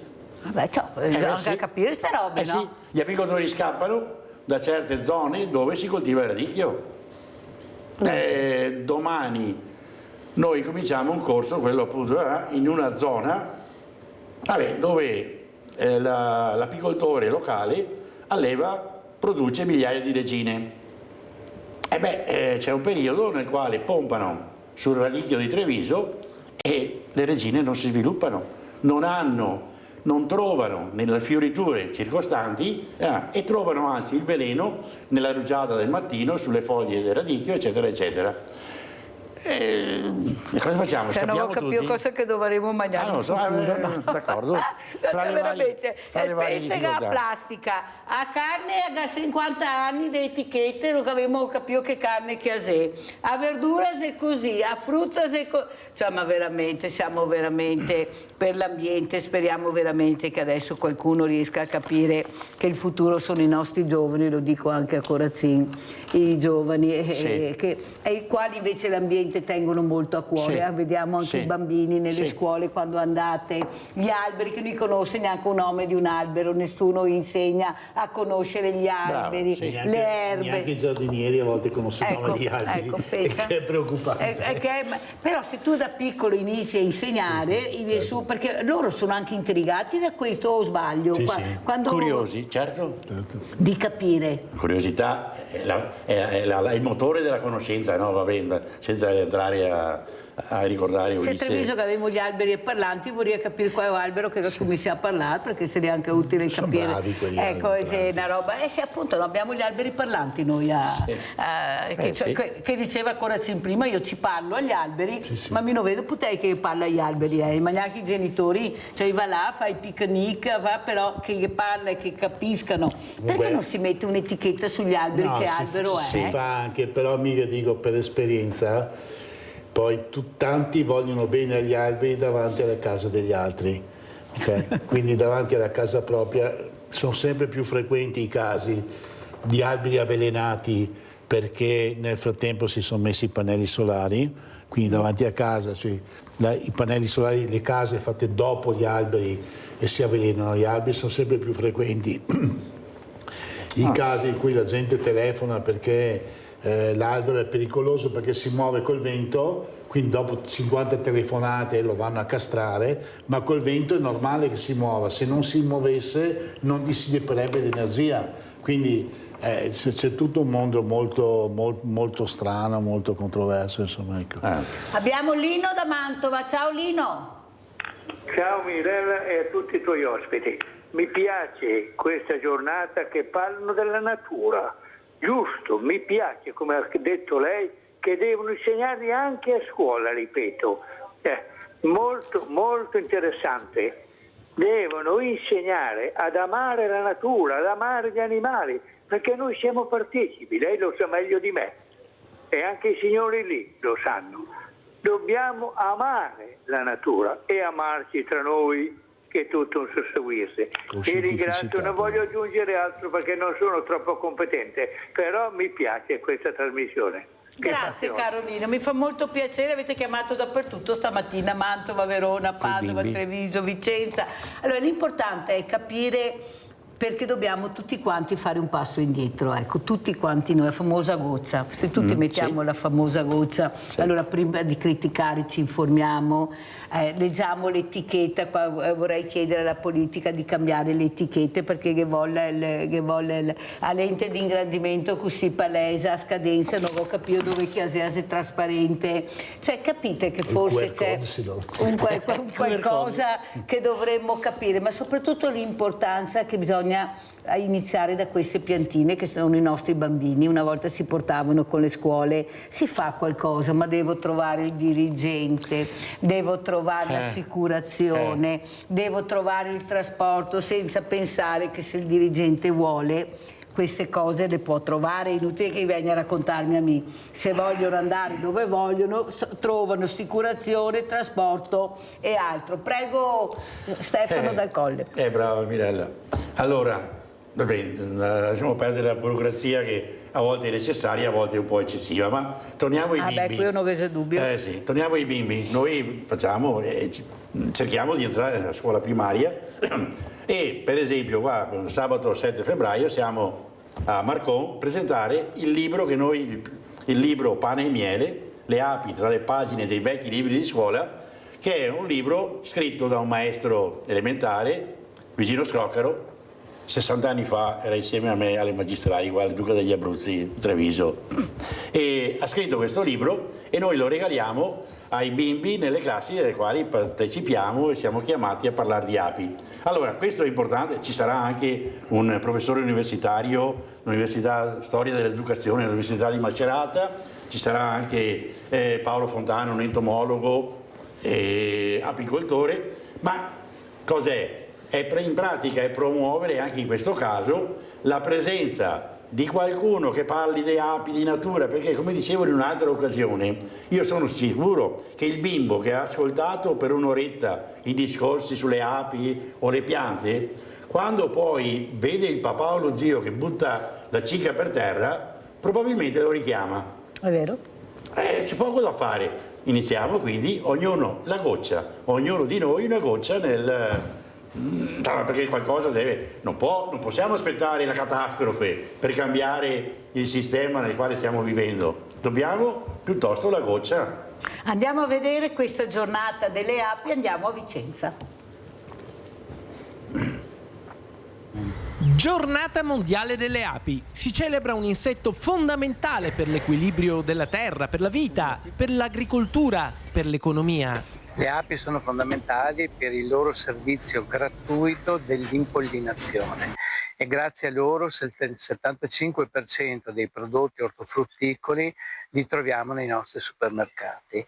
Ma non solo quei prodotti ortofrutticoli, dal caffè alle albicocche, alla frutta, ma anche e soprattutto i foraggi che alimentano gli animali, quindi sono fondamentali. Eppure quello che viene lanciato oggi è un SOS. La primavera non ha le temperature invernali dell'anno scorso, ma non è ancora pienamente sbocciata e questo ha ricadute sulle api. Stanno meglio dello scorso anno le api perché la fioritura dell'acacia ci ha regalato qualche giorno di sole, ma poi è ricominciato a piovere, quindi stanno un po' meglio dello scorso anno, ma anche questa settimana è prevista pioggia intensa e quindi il clima le sta veramente danneggiando. E adesso entriamo da vicino nella casa delle api. Ecco che viene aperta un'arnia, dove le api operose lavorano instancabilmente. Pensate che il miele deve avere un'umidità inferiore al 18%, altrimenti fermenta. Noi lo misuriamo con gli strumenti, loro lo fanno con le loro capacità. Riescono ad individuare e ad asciugare il miele umido e una volta che ha raggiunto un grado inferiore al 18% di umidità lo chiudono con uno strato di cera. Oggi gli apicoltori chiedono ai cittadini di dare un piccolo grande contributo alle api, che sono insetti fondamentali per l'ambiente e se muoiono ci sono ricadute pesanti su tutto l'ecosistema.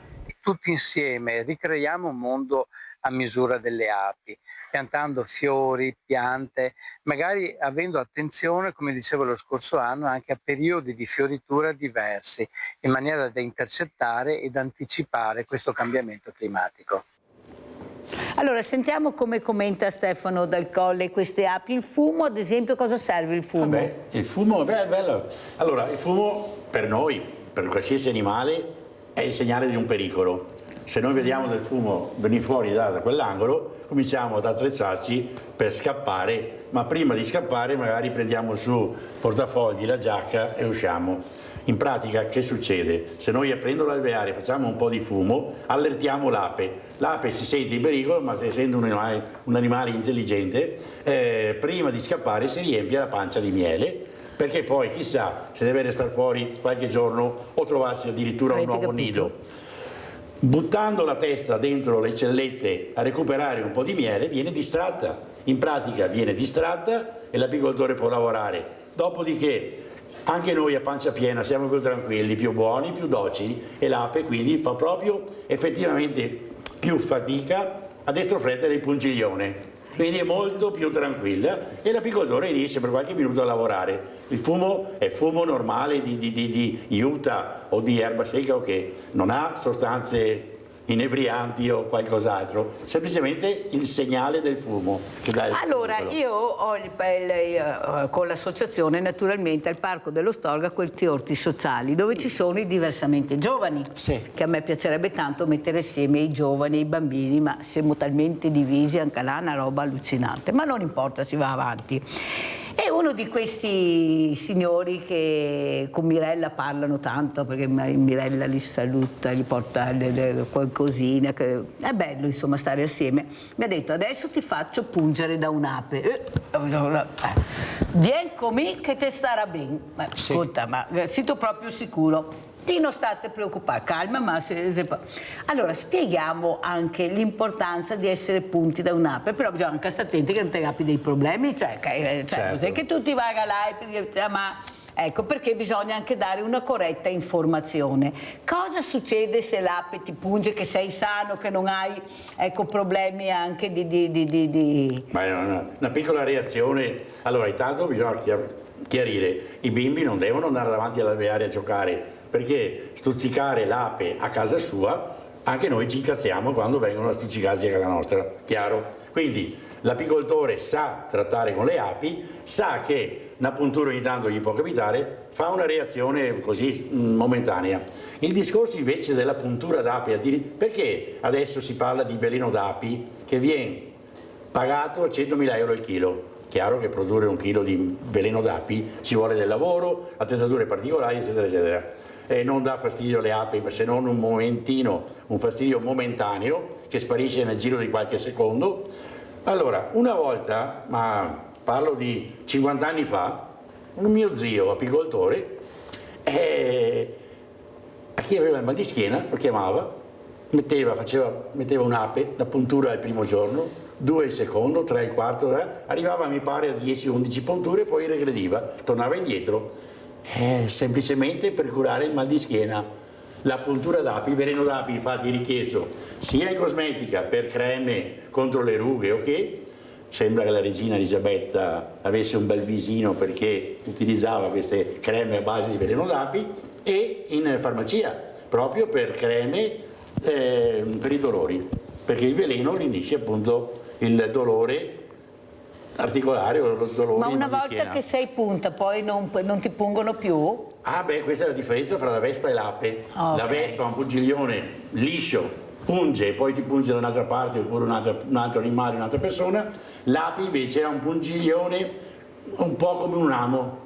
Quindi quando conficca il pungiglione nel tessuto, lei istintivamente si ritrae, ma il pungiglione con la vescicola del veleno e una parte dell'intestino rimane conficcato, il veleno continua a pulsare, noi poi addirittura tentiamo di toglierlo, quindi spremiamo completamente il veleno e ci facciamo ancora più male.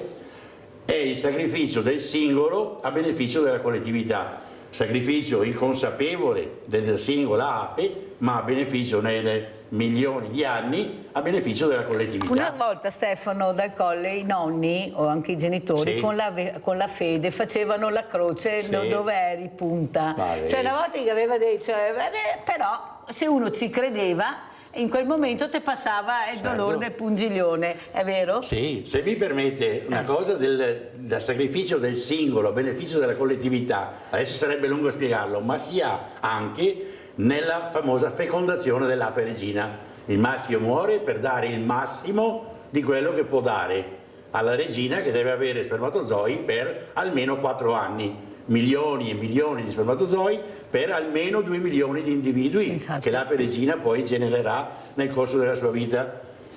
È anche lì una cosa fantastica, perché questi spermatozoi che rimangono attivi nel corpo dell'ape regina per almeno 4 anni. Moro, ma me l'ho sfogato, questa va avanti 4 anni, era tanti di spermatozoi che chissà quanto miele farà.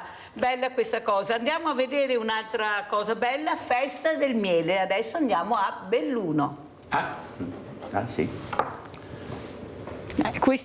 È uno degli appuntamenti annuali più golosi che di volta in volta si arricchisce ad ogni edizione. Quella ai blocchi di partenza della 16ª festa dell'apicoltura a Limana sarà un tripudio di eventi e spettacoli, iniziative che coronano un progetto avviato nelle scuole, convegni, dimostrazioni, una mostra fotografica e la mostra mercato che domenica prossima si annuncia come ciliegina sulla torta.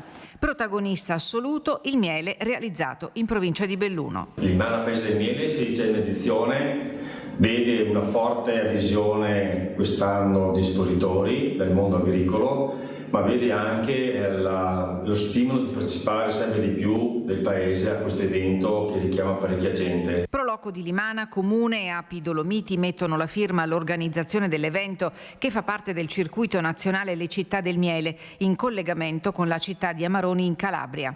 48 i partecipanti al concorso provinciale dei migliori mieli, 12 le tipologie di mieli di nettare che saranno esaminate da una commissione nazionale. A chiusura evento anche i visitatori potranno mettere alla prova i propri palati assaggiando almeno 5 miele e 1000 fiori. Chi lo vorrà potrà esprimere il proprio voto. Domenica alla mostra mercato sono attesi 150 espositori e 16 aziende apistiche che animeranno le vie del centro di Limana dalle 8 alle 18:30. Ora Stefano Dal Colle, io mi ricordo anche l'anno scorso al villaggio che abbiamo fatto delle associazioni, ecco, le persone che venivano a visitare appunto i prodotti di Stefano Dal Colle, le attrezzature, c'è però una volontà di apprendere, di intrigare, di acquistare questo miele, che sai che è un miele buono, cioè dobbiamo anche noi forse, dopo avremo anche la Confartigianato, ho avuto la Coldiretti l'altro giorno, cercare anche di investire di più in queste realtà che abbiamo, perché sono veramente delle nicchie meravigliose. Sì. Preciso, non è il mio miele, è il miele degli associati dell'associazione, io proprio non partecipo. Ma sempre il miele dell'associazione? Dell'associazione, quindi di tutti apicoltori nostri. Apicoltori nostri, certamente. Noi promuoviamo appunto questi mercatini, la promozione del miele chiaramente è indispensabile ed è utile. L'apicoltore, noi abbiamo, ecco, questo è un dato interessante, noi abbiamo 10.000 apicoltori in Veneto che non è la maggiore regione per numero di alveari o per quantità di produzioni, ma è la prima regione in Italia per numero di apicoltori. Allora, al di là della promozione del prodotto, miele, polline, eccetera, c'è proprio il discorso che tanti apicoltori, prima regione in Italia per numero di apicoltori, significa che ogni paesino ha l'apicoltore. Non solo quindi per il consumatore, ma proprio per il discorso che si faceva. Ogni paesino ha l'apicoltore, quindi in ogni paesino c'è l'alveare, ci sono alveari. Gli alveari che promuovono una diversificazione, una vegetazione, insomma. E anche monitoraggio del territorio. E monitoraggio del territorio. Cosa non da poco. Gianfranco Valeri da Cessalto, vai Gianfranco. Sì, buongiorno signora Mirella. Buongiorno. Buongiorno ai suoi ospiti. Ecco, volevo chiedere due cose. Ecco, una, io da quando sono andato in pensione mi sono dedicato all'orto più di prima e da un po' di anni ho iniziato a trattare il mio orto. Prima all'inizio, quando le piante sono piccole, solo con 2 volte il verderame, e poi fino al termine della produzione solo quel bicarbonato di sodio, e mi trovo benissimo, ho di quei frutti stupendi e tutto, e le malattie devo dare la dose giusta, però mi trovo benissimo con questo sistema. Vado al bar, tutti mi dirigono, non è vero che tu butti subito, noi facciamo tutti i trattamenti, io le giuro, faccio i trattamenti così e mi trovo bene. Poi un'altra cosa, gli alberi sono spariti, sono diventate tutte monoculture, nelle campagne non esistono più gli alberi, non c'è nessun albero, perché se viene qui da noi si vede Caorle, non si vede più.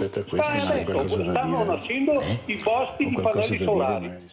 E parlavo l'altro giorno con uno, io ho detto, Franco, l'ultima cavolata, se hanno terreno in più lo Stato deve dare contributi perché facciano i boschi lì. I pannelli solari, lui mi ha proposto, c'è tanto, neanche in centri abitati lui non li vorrebbe i pannelli solari. I pannelli solari dovrebbero farli, Franco, sono chilometri di autostrade fuori dai centri abitati, si può fare benissimo sopra le autostrade e sono ettari in continuazione che potrebbero servire sia per le autostrade sia per tutto.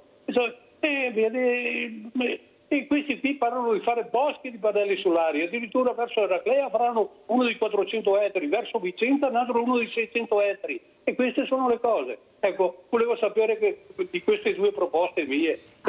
Sul benissimo tutti e due scuoteva a testa Gianfranco. Va bene. Buon, grazie. Gianfranco sul benissimo dei tuoi prodotti scuoteva a testa tutti e due. Ora scommissiamo con Corazzin. Corazzin, come rispondiamo al nostro Valeri da Cessalto? Allora, direi di stare molto attenti anche col verderame, che è cancerogeno e teratogeno e lo si sa da 50 anni, quindi non è vero che quello che si usava una volta per forza di cose va bene, perché il rame è comunque un metallo pesante che si accumula, cioè c'è tutta una storia, quindi molta attenzione. Non è che perché una volta si usava adesso va bene. Circa gli alberi, la natura eccetera, c'è da dire una cosa, no? Il mondo della natura è un sistema a rete, cioè bisogna che gli organismi possano comunicare e traslare. Voi dovete immaginare che il mondo della natura funziona bene se io, organismo di qualsiasi tipo, posso andare dal punto A al punto B senza rischiare di morire. Allora, qual è il problema delle monoculture, dei vigneti, del radicchio, eccetera? È che non tanto il fatto che si coltivi, perché andare a dire caviamo via i vigneti è anacronistico, eccetera, ma quello che deve essere ripristinato sono i sistemi a rete, dei collegamenti. La monocultura distrugge le reti, come in casa, se io taglio il filo al corrente perché a un certo punto interrompo una siepe, quel sistema là non funziona più. Allora, una delle cose che potrebbero essere fatte anche in maniera piuttosto semplice, sempre con un processo di concertazione, e qua lo strumento dei comuni potrebbe essere i regolamenti di polizia rurale, è dire, ok, mettiamoci d'accordo, tu ogni ettaro di vigneto però me lo compensi magari con 100 metri di siepe e rifacciamo un collegamento. La siepe cosa fa? Fa da schermo contro la deriva dei prodotti, crea un corridoio ecologico e costa niente, ok? E costa niente. Te perderà un quintale di uva, ma viva Dio, pazienza, insomma, ok? Quindi sono veramente piccole azioni, ma anche queste sono azioni a livello territoriale, a livello di regolamenti comunali, a livello di concertazione tra chi produce. Il problema qual è? Che da una parte che se i prosechicoltori a cui non me ne frega un cavolo, dall'altra parte che sei un mondo ambientalista spesso molto poco informato, sì, okay? Che quindi fa una questione ideologica, e poi mi dispiace per il signore, ma abbiamo la convinzione che il solfato di rame faccia bene. Ecco, questo è l'ambiente in cui ci si muove. Il solfato di rame fa male, l'ideologia no a tutti i costi fa male, perché poi comunque quando andiamo a comprare i semi di chia credendo di fare biologico non stiamo facendo biologico, e dall'altra parte che c'è l'ossessione del denaro, quindi bisogna che si parli tutti insieme. La squadra, tavolo assieme. Esatto. Stefano Dal Colle, come commentiamo la telefonata di Gianfranco Valeri? Sì, è chiaro, lui è un esperto, ma dal mio piccolo vedo le siepi sono sparite, certo. Allora, mi viene in mente anche quella che il dottor Lorenzo Furlan, Veneto Agricoltura, mi diceva a proposito per esempio dei concianti neonicotinoidi. Mi diceva è una tassa per gli agricoltori. Basta la rotazione e non la monocultura per eliminare certi parassiti o certe malattie che avvengono nel mais o in altre cose. Allora, a volte all'industria farmaceutica non conviene poi informare più di tanto, meglio spendere soldini proprio per comprare prodotti che magari non servono neanche tanto. Dal Colle, cosa dicono le persone che si avvicinano, questi genitori, quei bambini che ho visto, ma anche diversamente giovani? Cos'è che chiedono quando vengono ad acquistare i vostri prodotti e il miele? Beh, essere sicuri che è il nostro prodotto, chiaro, che non è il prodotto comprato, c'è poco da fare. Se uno fa il commerciante diventa ridicolo.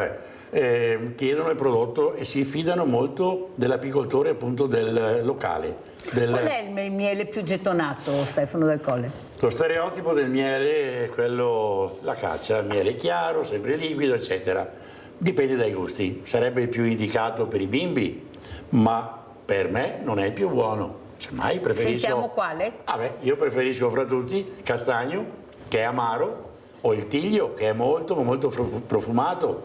Diciamo che per evitare però di andare nell'eccessivo amaro o troppo dolce, il millefiori sarebbe l'ideale. Il millefiori, proprio la parola stessa. Millefiori, c'è un po' di tutto dentro e quindi c'è il meglio di quello che può dare la natura. Ci sono anche mieli aromatizzati? Allora, perché sì, bravo Corazzini, ci sono mieli aromatizzati, che l'ha detto sottovoce, la Mirella invece ha la voce più forte. Allora, l'industria cinese può, va bene, l'industria potrebbe, diciamo così perché sennò poi vengono una denuncia, potrebbe, e c'è il modo, di filtrare il miele per togliere qualsiasi traccia di polline. Tutti i mieli nostri hanno un polline, a parte la melata, ma è un altro discorso, ma tutti i mieli nostri, il tiglio, la caccia, il castagno, hanno dei pollini caratteristici del territorio. Se io tolgo tutti i pollini dal miele che ho acquistato e ci metto il polline dentro del tiglio del Veneto, diventa un miele del Veneto. Per questo dico è importante conoscere l'apicoltore. Dicevo, in ogni paesino c'è un apicoltore, e andate dall'apicoltore del vostro paese, che non è un truffatore. E poi l'altra cosa, io qualche anno fa ho avuto appunto la telefonata, essendo il presidente di un'associazione con 30.000 alveari e 1.400 apicoltori, la telefonata era di questo... alveari? 30.000. La telefonata era di questo tipo: abbiamo l'offerta di un aromatizzante per lo sciroppo di glucosio, lo sciroppo di mais. Quindi fate il miele di tiglio, di castagno, di acacia, noi vi diamo l'aromatizzante per fare dello sciroppo di mais un buon miele. Chiaro che dopo lo posso vendere a 4 euro al chilo. Non veda cosa compro e cosa... E ripeto, allora, compra lo zucchero che ti fa meglio. Ecco, comprare, se non avete i soldi giusti, per comprare il miele, che non puoi fare questo. Italiano. Allora, Corazzini, come ci saluta? Cosa vuole dire come ultimo messaggio? Lei parlava prima degli ambientalisti, io sono dell'idea che se tutti quanti si mettessero attorno ad un tavolo, quelli che sanno però, non quelli che non sanno, quelli che sanno veramente, perché ce ne sono anche di bravi, Corazzini, che purtroppo... Ma allora il ragionamento è molto semplice, bisogna intanto avere una lente di ingrandimento più grande sulla tecnica e sulla scienza, bisogna essere scientifici. Io mi relaziono nel mio mestiere, dove spesso decreto l'abbattimento di alcuni alberi, la distruzione di alcuni habitat per motivi di sicurezza. Io faccio sicurezza, mi trovo a volte con delle persone che chiedono informazioni, a cui si forniscono informazioni senza imbrogliare, senza bluffare, sempre cose verificabili. A quel punto poi magari si discute, si concertano delle soluzioni, si trovano anche delle intermediazioni e si fa un progresso.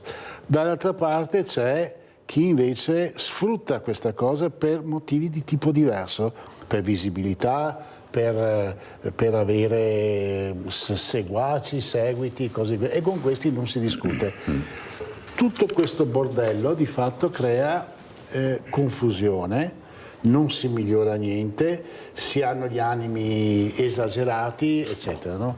Anche quanto riguarda me, ma tutto il sistema ambientale, è possibile che viticoltori e ambientalisti non possano parlarsi e trovare un sistema. Ecco, poi ambientalista, chi è che non è ambientalista, chi è che è contro l'ambiente? Lo siamo tutti, perché è un suicidio dire questo, però l'ambiente è una cosa che va conosciuta, se non la si conosce si sparano tante cavolate, ok?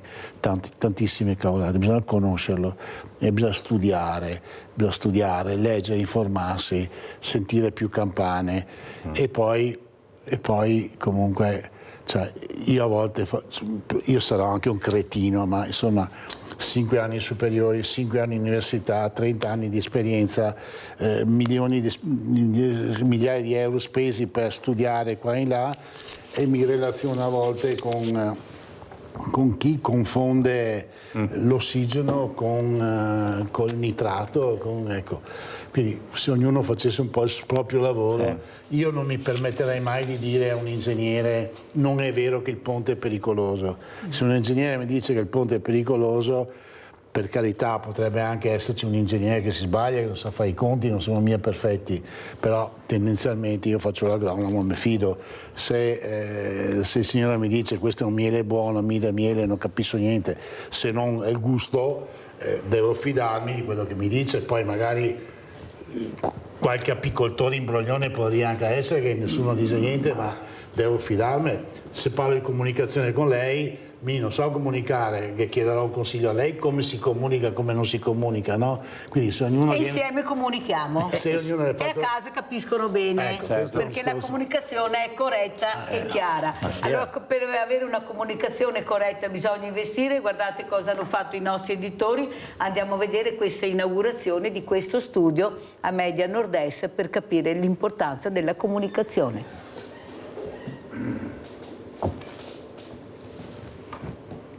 Umberto Eco che diceva, no? In osteria uno può dire.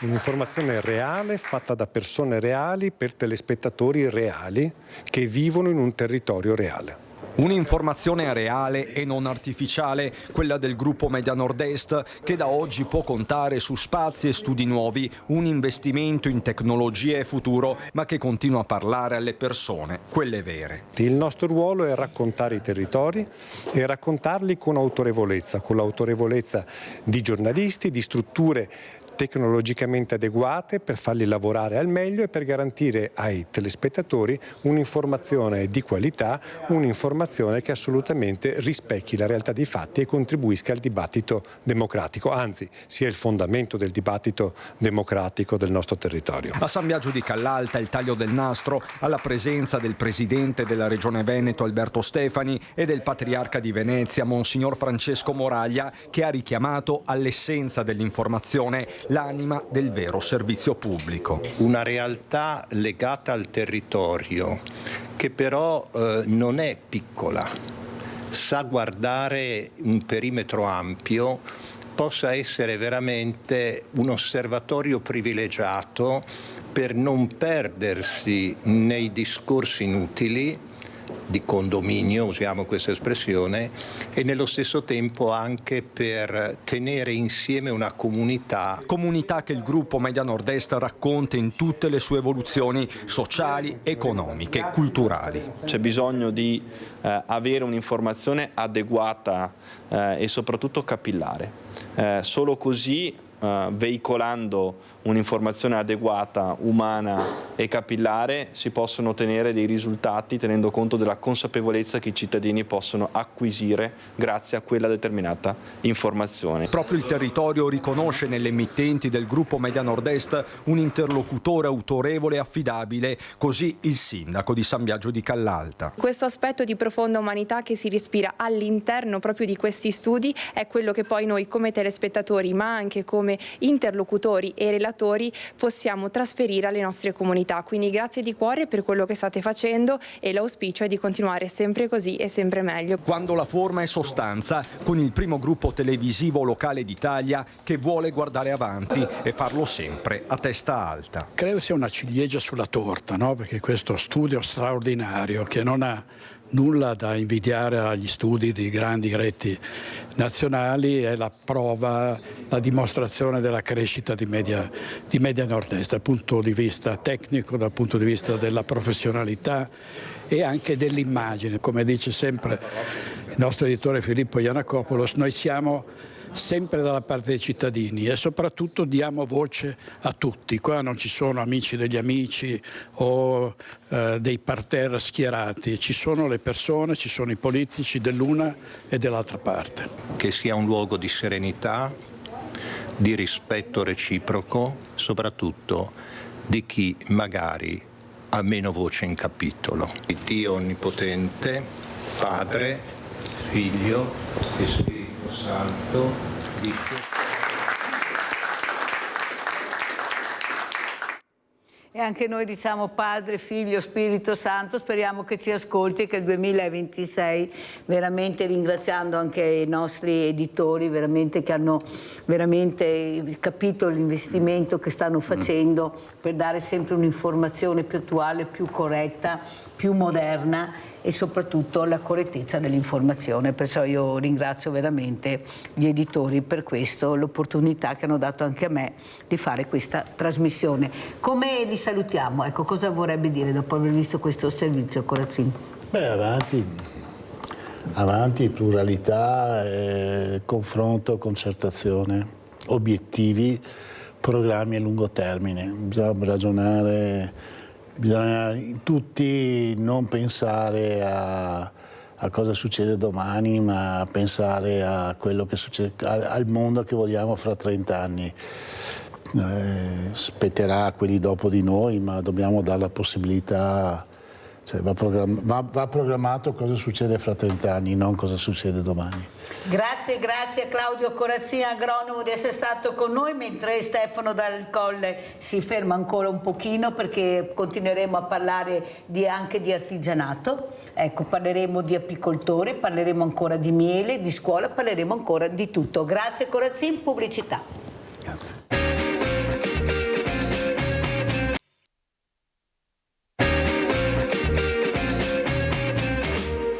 Cerimonia come sempre partecipatissima, quella che si è svolta a Rosà in occasione della festa del patrono Sant'Antonio Abate. Il premio Città di Rosà è stato conferito al maestro Stefano Fabris a seguito di un consiglio comunale straordinario in cui non sono mancati momenti di tensione legati alla presa di posizione delle minoranze in merito alla loro richiesta di votazione segreta. Ma questo non ha fermato la voglia di festeggiare chi si è distinto nel paese. Tanti riconoscimenti alla Rosà che lavora con le varie attività segnalate dalle categorie economiche che si sono distinte nel territorio, e poi riconoscimenti alle aziende con più di 60 anni di attività e alla carriera con professionisti che si sono dedicati per decenni al loro lavoro nell'ambito dell'impresa e della scuola. È il caso di Caterina Bizzotto, insegnante e direttrice per anni dell'ente di formazione Irigem. Io credo che senza istruzione non c'è libertà e senza libertà non c'è vita reale. Ecco, io ho dedicato la mia vita a questo, sono stata fortunata perché della mia passione ho fatto un lavoro con diverse fasi, no? Perché prima nella scuola statale, poi nella grande famiglia dell'Irigem e attualmente è l'ultima fase della mia vita, no? Che dedico ancora ai giovani. Imparando sempre. I giovani oggi vivono in un mondo difficile, ma io mi chiedo perché. Forse perché non li ascoltiamo? Forse perché non siamo capire i loro sentimenti? C'è meno amore? Ecco, io questo vedo. In tutte le fasi della mia vita io ho sempre cercato di trovare nei ragazzi ciò che a loro serviva per riuscire ad avere dei sogni e realizzarli. Avete capito perché siamo una grande famiglia. Allora, prima abbiamo visto l'ingegner Giovanni Iannakopoulos, abbiamo sentito il figlio Filippo Iannakopoulos e adesso abbiamo sentito la moglie di Giovanni Iannakopoulos e la mamma di Filippo Iannakopoulos. Avete sentito cosa ha detto? L'importanza di esserci come donna, come mamma, come figura femminile all'interno di un ente importantissimo che è la scuola Irigem, una scuola di formazione. La formazione vuol dire a 360 gradi e questa donna, come ha detto, ha impiegato la mia vita per fare questo, per capire i nostri giovani, per dare un'opportunità a loro ma anche alle loro famiglie di creare, di essere importanti nella vita. Ecco, io ringrazio veramente questa donna per quello che insegna, per quello che ha insegnato, e questi ragazzi, ve lo posso assicurare, lo hanno capito, e ci sarà questo premio, che sarà proprio in provincia di Treviso, nella sede della provincia di Treviso a febbraio. Perciò grazie a Caterina Bizzotto per esserci e per aver fatto quello che ha fatto. E lo chiedo anche al nostro ospite Flavio Romanello, presidente del Confartigianato Imprese Treviso, l'importanza, ecco, fare impresa, fare formazione, l'importanza della formazione per le imprese, e qui naturalmente sempre a 360 gradi. Prego, Presidente. Sì, intanto mi piaceva risottolineare le parole che diceva la professoressa. Ho fatto della mia passione un lavoro. E questo secondo me è fondamentale, perché è lì che trovi la molla per superare tutti gli ostacoli. Poi è una società complessa e quindi è inevitabile che quello che fai oggi non sarà più quello che farai domani. Qual è la chiave di lettura per poter andare avanti, al di là della passione? La formazione. La formazione, non c'è tanto altro, perché poi è solo aumentato l'esigenza di formazione, perché sta crescendo, grazie alla tecnologia, più rapidamente, i processi stanno cambiando più rapidamente. Con la I, naturalmente. Con la I. Anche se, devo dire, proprio uno dei grandi capi della I diceva: guardate che tra 10 anni i mestieri che saranno più ricercati sono quelli che vengono in parte impattati dalla I, gli idraulici, quelli che usano le mani, gli elettricisti, i muratori, saranno aiutati dalla I, ma non sostituiti. Quindi è fondamentale tenere conto di queste cose. Senta, Presidente Romanello, come mai si è capito così in ritardo l'importanza di fare formazione, di dare l'impronta al ragazzo che con la formazione può trovare anche la passione? Perché la passione non è che arrivi subito, la passione te la crei, viene dopo. Prima devo capire, e nel momento che mi intrigano con qualcosa, un po' alla volta arriva anche la passione. Quindi abbiamo un esempio col nostro Dal Colle, Stefano Dal Colle. Nessuno avrebbe immaginato magari da piccolissimo che sarebbe diventato un apicoltore, ma poi arriva la passione. Ma perché arrivi? Questo bisogna intrigare sti ragazzi, Romanello. Come facciamo a intrigarli? Visto che loro dicono che sono poco ascoltati, non riusciamo a dare le risposte giuste a quello che loro vorrebbero, anche una scuola diversa, più formazione, più laboratorio, perché arrivi poi la passione. Prego. Beh, intanto a cominciare ad investire nella scuola. Allora, noi veneti abbiamo tante, siamo della brava gente, sappiamo lavorare bene, però negli ultimi anni, se lei va a vedere, la Lombardia mette più soldi, mette circa 6.000 euro per un ragazzo che si iscrive alla scuola, un istituto tecnico professionale. Il Veneto fa fatica ad arrivare a 4.000. Io uso sempre questo paragone: non posso fare un corso di meccatronica su un motore di 50 anni fa, perché non c'era la meccatronica. E allora non è... a volte sento dire, qualcuno mi dice: ma i ragazzi non sanno fare nulla. Beh, c'è una responsabilità dell'adulto. Certo. C'è una responsabilità del mondo della scuola, che allora non basta, adesso non voglio, però non basta lo stipendio. In tutti i campi deve essere una remunerazione a fronte di un qualcosa che tu dai. E forse questo noi ce lo siamo un po' dimenticati, un po' perché la tecnologia, va detto anche una cosa, è cresciuta in maniera potenziale in questi ultimi 10 anni.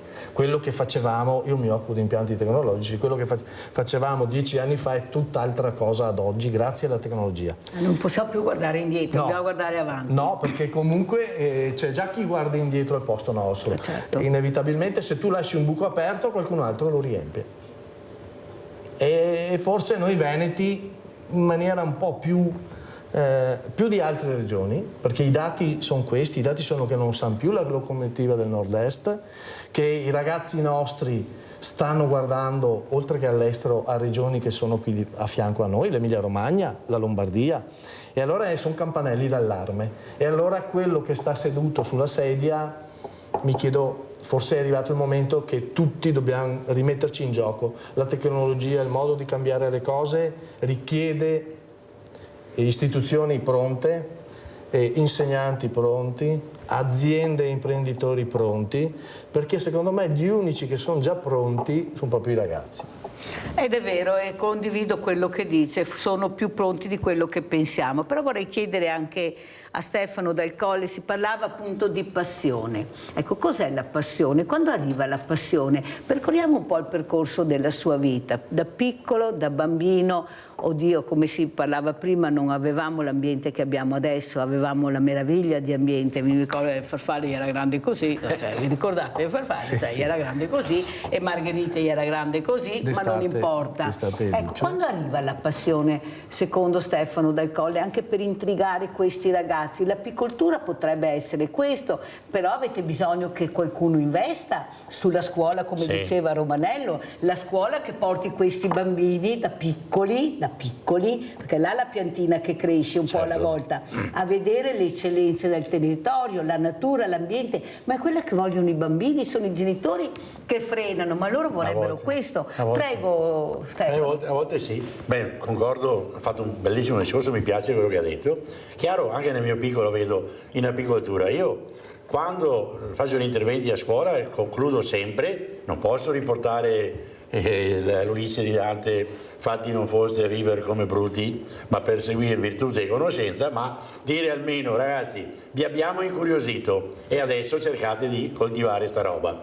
Allora, io da piccolo, mio papà aveva 2 o 3 alveari, diciamo che a un certo punto, quando mi sono sposato, dopo un paio d'anni, ho detto, ma scusa, io e i miei bimbi, ma dai, prendiamoci 2 o 3 alveari, e ho ripreso. E poi ti prende la mano, da 3 sono diventati 30 e sono arrivato a 120, poi ho diminuito quando ho preso questo incarico come presidente dell'associazione che non avevo più. Ripetiamo quanti alveari abbiamo. Allora, noi in Italia ne abbiamo 1,5 milioni circa. Sentite? In Veneto ne abbiamo 100.000. Cioè non pochi, Non pochi. E apicoltori?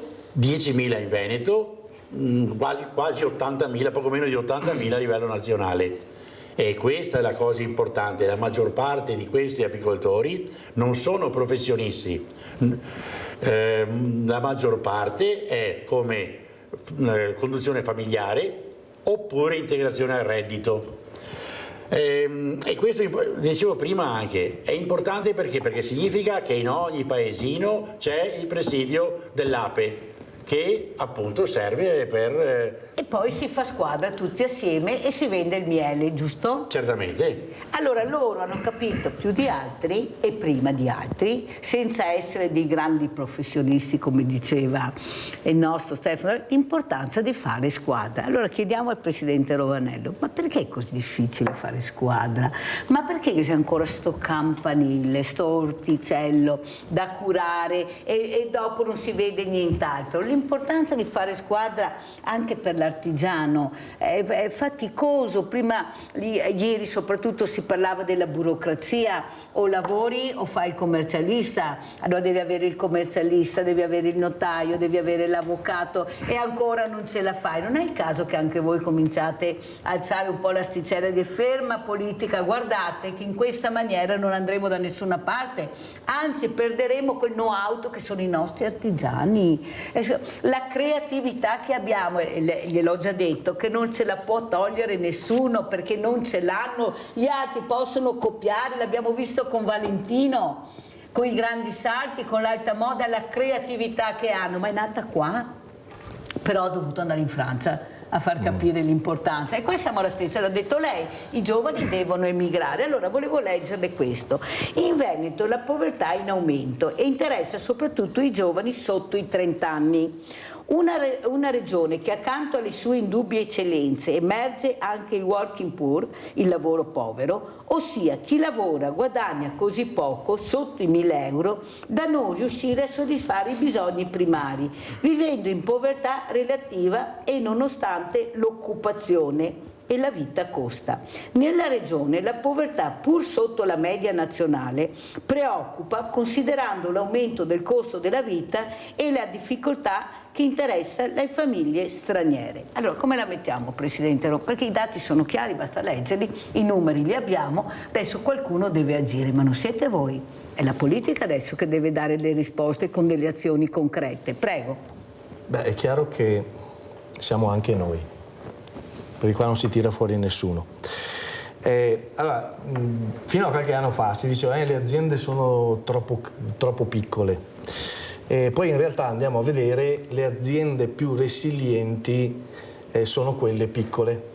E il 94% del mondo imprenditoriale è fatto aziende con meno di 10 dipendenti. Quindi non è che manchino, tra virgolette, gli ormoni della crescita, è che probabilmente quella dimensione aiuta a stare meglio, a resistere ai cambiamenti, a essere più radicati sul territorio e quindi a trovare quell'equilibrio che permette di andare avanti.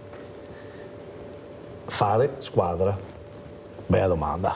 Allora, io dico che noi in Veneto siamo un uomo solo al comando, siamo stati un uomo solo al comando. Ancora adesso, piano piano Presidente. Poi diventiamo gruppo e adesso vorremmo diventare squadra. Ma cos'è un gruppo e cos'è una squadra? Non voglio fare l'insegnante per carità, perché non me lo... Però a me l'hanno spiegato e vorrei condividerlo con voi.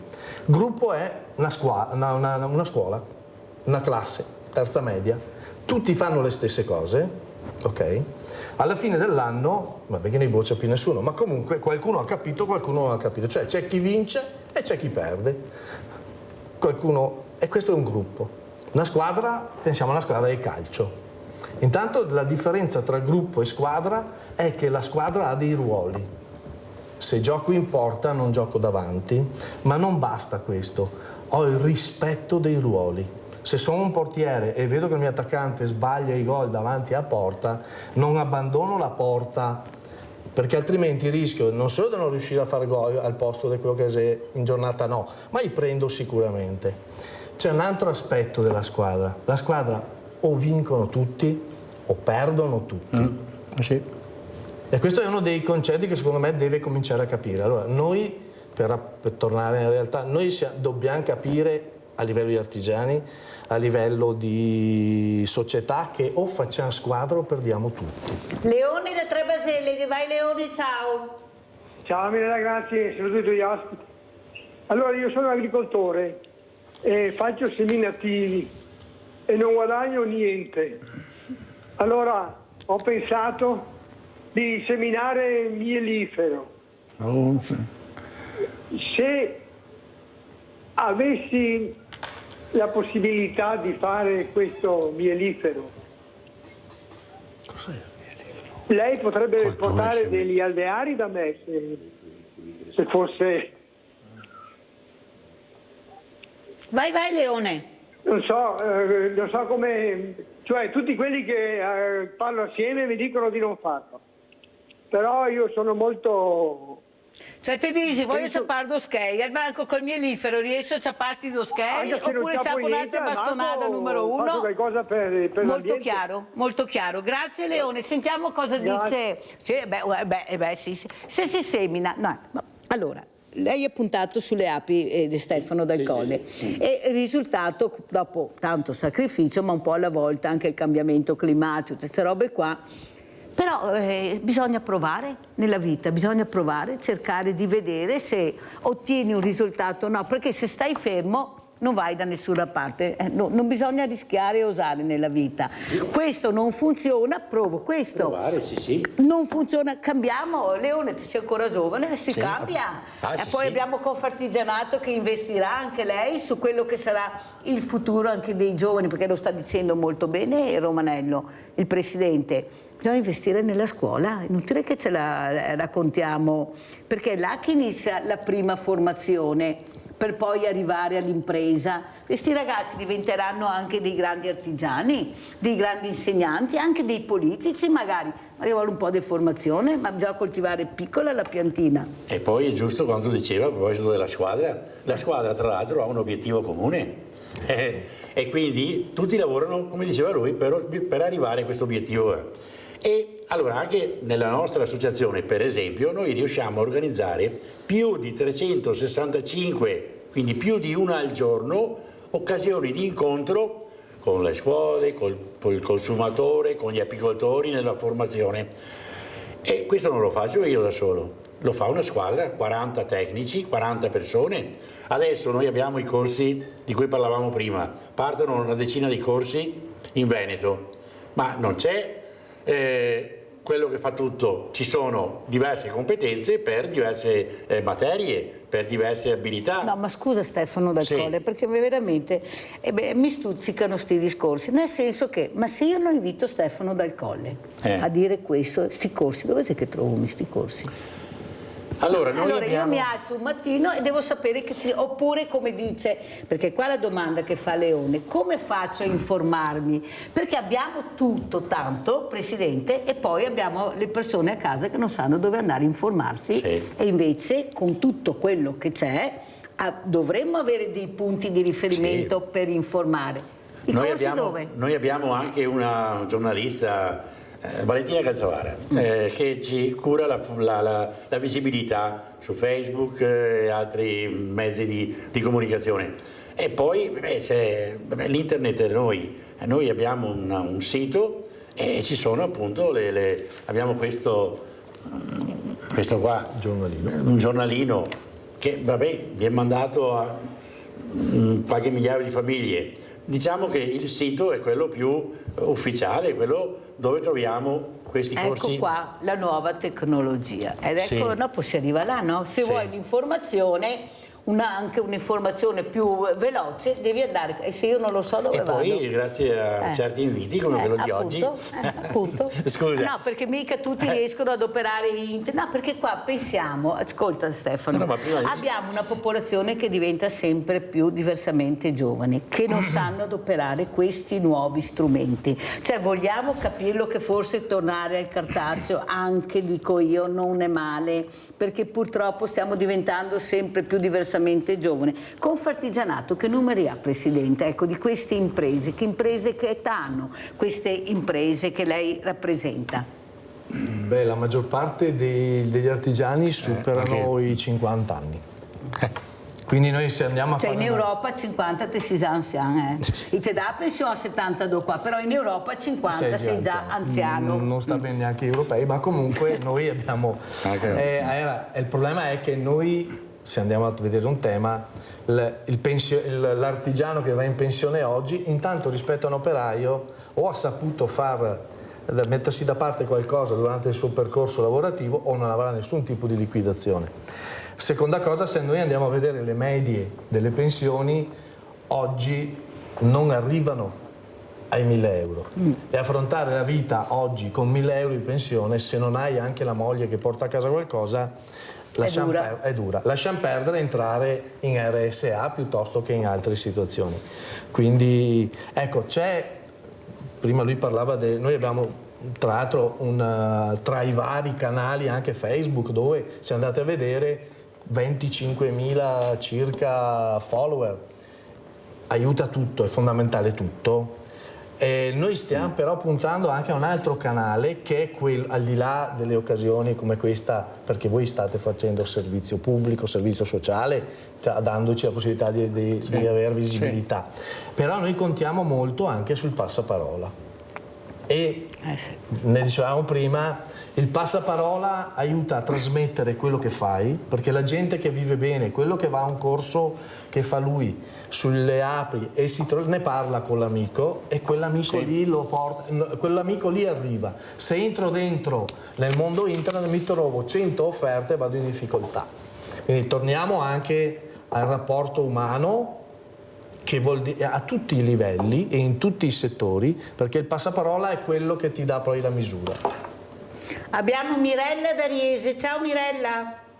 Ciao, sono Mirella da Riese, sì. Ciao e buongiorno ai suoi ospiti.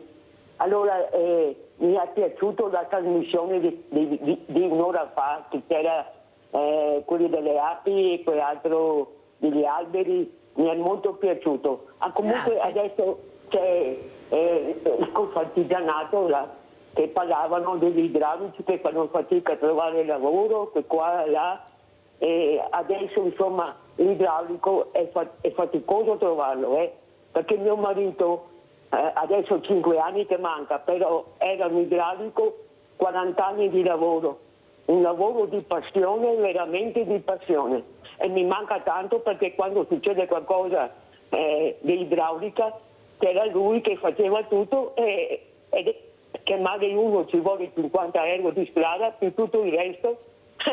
Con una pensione di 700 euro mi viene proprio da piangere, guarda. Comunque così, dico che gli idraulici guarda, lui era un maestro, bravissimo, tutti lo chiamavano e lui conosceva tutto il Veneto perché è girato per tutto il Veneto a lavorare, e adesso non ce ne sono più così. Ti saluto, ciao Mirella. Ciao cara Mirella. Allora leggiamo perché è interessante, io trovo interessantissimo sta roba e voi non lo sapete, allora io ve lo racconto. Allora, e questo in Veneto, prima parlavamo appunto delle famiglie che sono a rischio povertà. A rischio povertà ed esclusione sociale in Veneto sarebbero 877.000, quasi 1 su 5 residenti, avete capito? Il progressivo aumento delle persone in difficoltà è poco noto ma esiste, e questo in un Veneto che registra nel 2025 una crescita PIL, prodotto interno lordo, del 0,8%. Ma qui entra in campo Trilussa con i suoi poli, lo leggiamo il presidente della Confartigianato.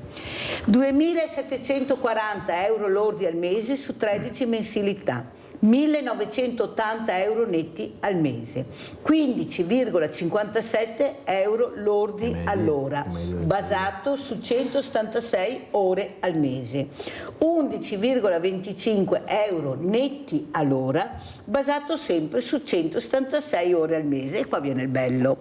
Qui però casca l'asino. Meglio, entra in gioco la statistica del pollo di Trilussa. Se uno mangia un pollo e l'altro resta a bocca asciutta, statistica vuole che i due abbiano mangiato mezzo pollo a testa. E invece uno è rimasto a stomaco vuoto. Ecco perché quando guardiamo alla distribuzione del reddito in Italia le cose cambiano. È d'accordo, Presidente? Assolutamente su quello che mi ha portato un addetto ai lavori da leggere?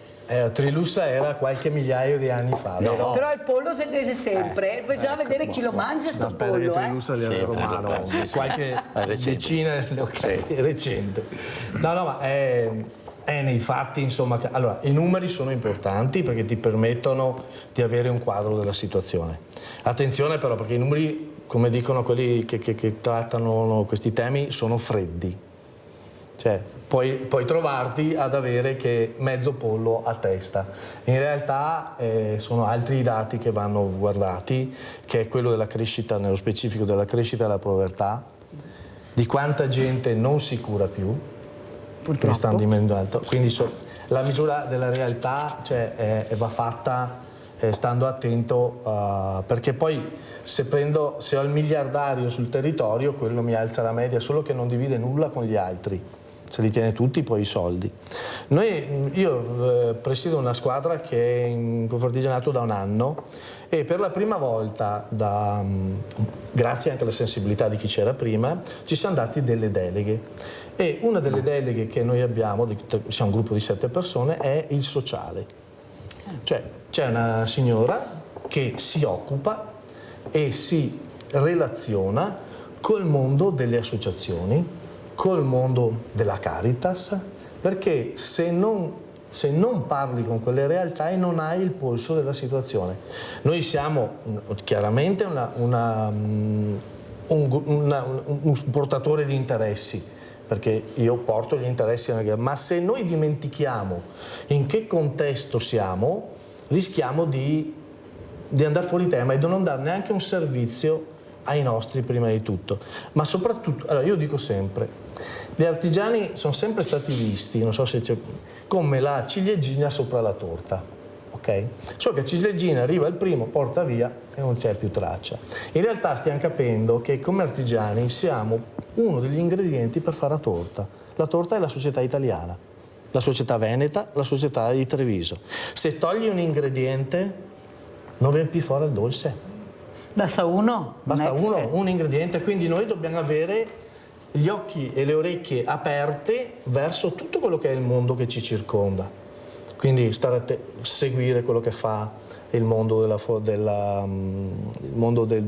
vostro mondo, dell'informazione, della comunicazione in generale, stare attenti e vedere come si muovono i nostri politici e cominciando, e non so se avete visto negli ultimi mesi, a dire anche: signori, occhio, perché non sta andando come ce la raccontate voi. Diciamo a mettere a terra i cosi. E poi anche nel mondo del sociale. Allora, so che Stefano vuole aggiungere qualcosa, vai. Sì, la maggior parte degli apicoltori è nella fascia di età 50-70 anni. Allora, per parlare di burocrazia, per esempio, all'apicoltore di 70-80 anni si sono inventati, deve fare un corso di aggiornamento, collegamento al computer online, pagando. In Veneto va bene 130 euro da apicoltore, perché quello di 80 anni deve imparare a fare l'apicoltore, perché probabilmente da quando lo faceva, quando aveva 5 anni, cambiati i tempi. Arriviamo a questi paradossi, a queste assurdità. Dicevo, la maggior parte sono fascia 50-70 anni. Noi puntiamo certamente, adesso ai corsi partecipano molti giovani. Cosa succede però? Molti giovani oggi veloce perché manca un minuto, vengono scoraggiati, cioè diverse difficoltà e anche il cambiamento. Se capitano come negli anni scorsi 3 anni e il giovane che ha investito un minimo di attività ma non Stefano, produce, spiegami al 70enne come fa questo corso online. No, spiegami. Brava. No, ma dai, chiudiamo, stendiamo un velo pietoso, spero che qualcuno riesca a capire, il giovane forse riesce a farlo, ma il 50enne dobbiamo cambiare qualcosa, dobbiamo essere Presidente, più pratici. come ci saluta, con quale messaggio? Beh, intanto faccio un po' di promozione. Certo. Noi domani premiamo 27 aziende che fanno 50 anni di storia. Allora, che cosa vuol dire questo? Che il futuro è legato all'aver fatto bene il passato e vivere altrettanto bene il presente.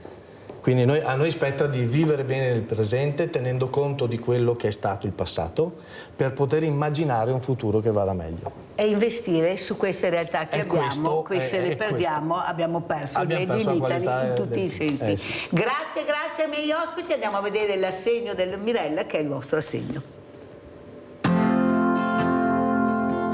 Ciao grande famiglia di Rete Veneta, siamo in una località vicino a Vicenza.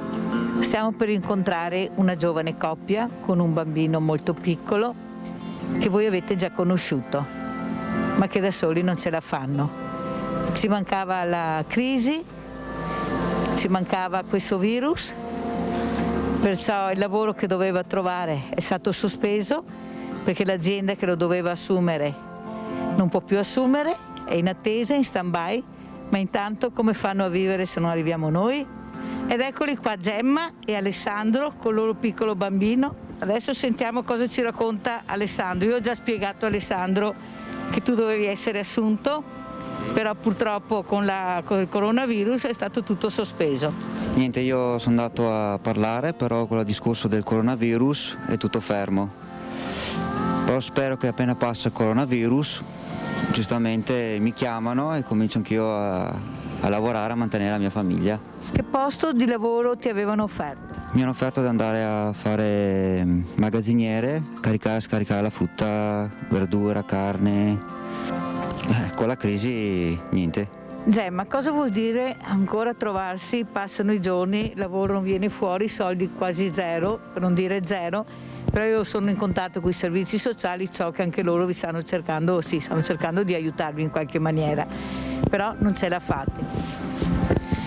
No, adesso è sempre stato difficile, poi adesso con la crisi che è venuta fuori di questo virus è ancora più tremenda la situazione e anche il fatto di non poter uscire di casa, perché quasi non si può uscire di casa, limita molto anche le ricerche di lavoro e tutto quanto, quindi è ancora più difficile. Cosa vuol dire Gemma? Io te l'ho già fatta poco tempo fa questa domanda. Però il tuo compagno che non ha lavoro, un bambino da crescere, famiglie che non possono aiutarvi più di tanto, servizi sociali che sono in grossa difficoltà anche loro, perché più di tanto non è che possono fare. Cosa chiederesti? Niente di più di quello che abbiamo chiesto l'ultima volta. Da quando siete venuti ad aiutarci voi abbiamo visto che anche il Comune si è mosso molto per darci una mano, e quindi più di quello che abbiamo chiesto l'altra volta non chiediamo. Che cosa chiederesti? Di impegnarsi di più no, perché si stanno già impegnando molto e è difficile in questi momenti comunque andare avanti, però un lavoro quello è indispensabile, mi piacerebbe molto che venisse fuori. Sì, sarebbe bello avere l'opportunità di andare tutti e due a lavorare, anche se con un bambino piccolo di quasi 1 anno è difficile perché nessuno ce lo può tenere, non abbiamo la possibilità di mandarlo al nido, quindi... Però se venisse fuori la possibilità di andare a lavorare tutti e due, ovviamente la prenderemo al volo. Allora, voi avete fatto i bravi, nel senso che avete dimostrato i soldi che vi abbiamo dato, come li avete spesi con tutta la certificazione. Noi vi consegniamo questo assegno. Vi ringraziamo, è sempre bello vedere la comunità che si prodiga per dare un aiuto, sempre nei limiti, perché sappiamo bene che anche le altre persone stanno vivendo momenti veramente difficili, quindi vi ringraziamo molto ancora. Alessandro, io ti avevo chiesto una cosa e tu fumavi e tu hai smesso anche di fumare, perché questo bambino e questa compagna sono molto importanti per te. Cosa vuoi dire alla grande famiglia di Rete Veneta? Che vi ringrazio di cuore per tutto quello che avete fatto e state facendo per noi, specialmente per il mio piccolino. Vi ringrazio anche che mi avete fatto smettere di fumare, perché prima non ce la facevo, e grazie a voi sono riuscito, e spero tanto che mi arriva anche che mi chiamano per questo lavoro.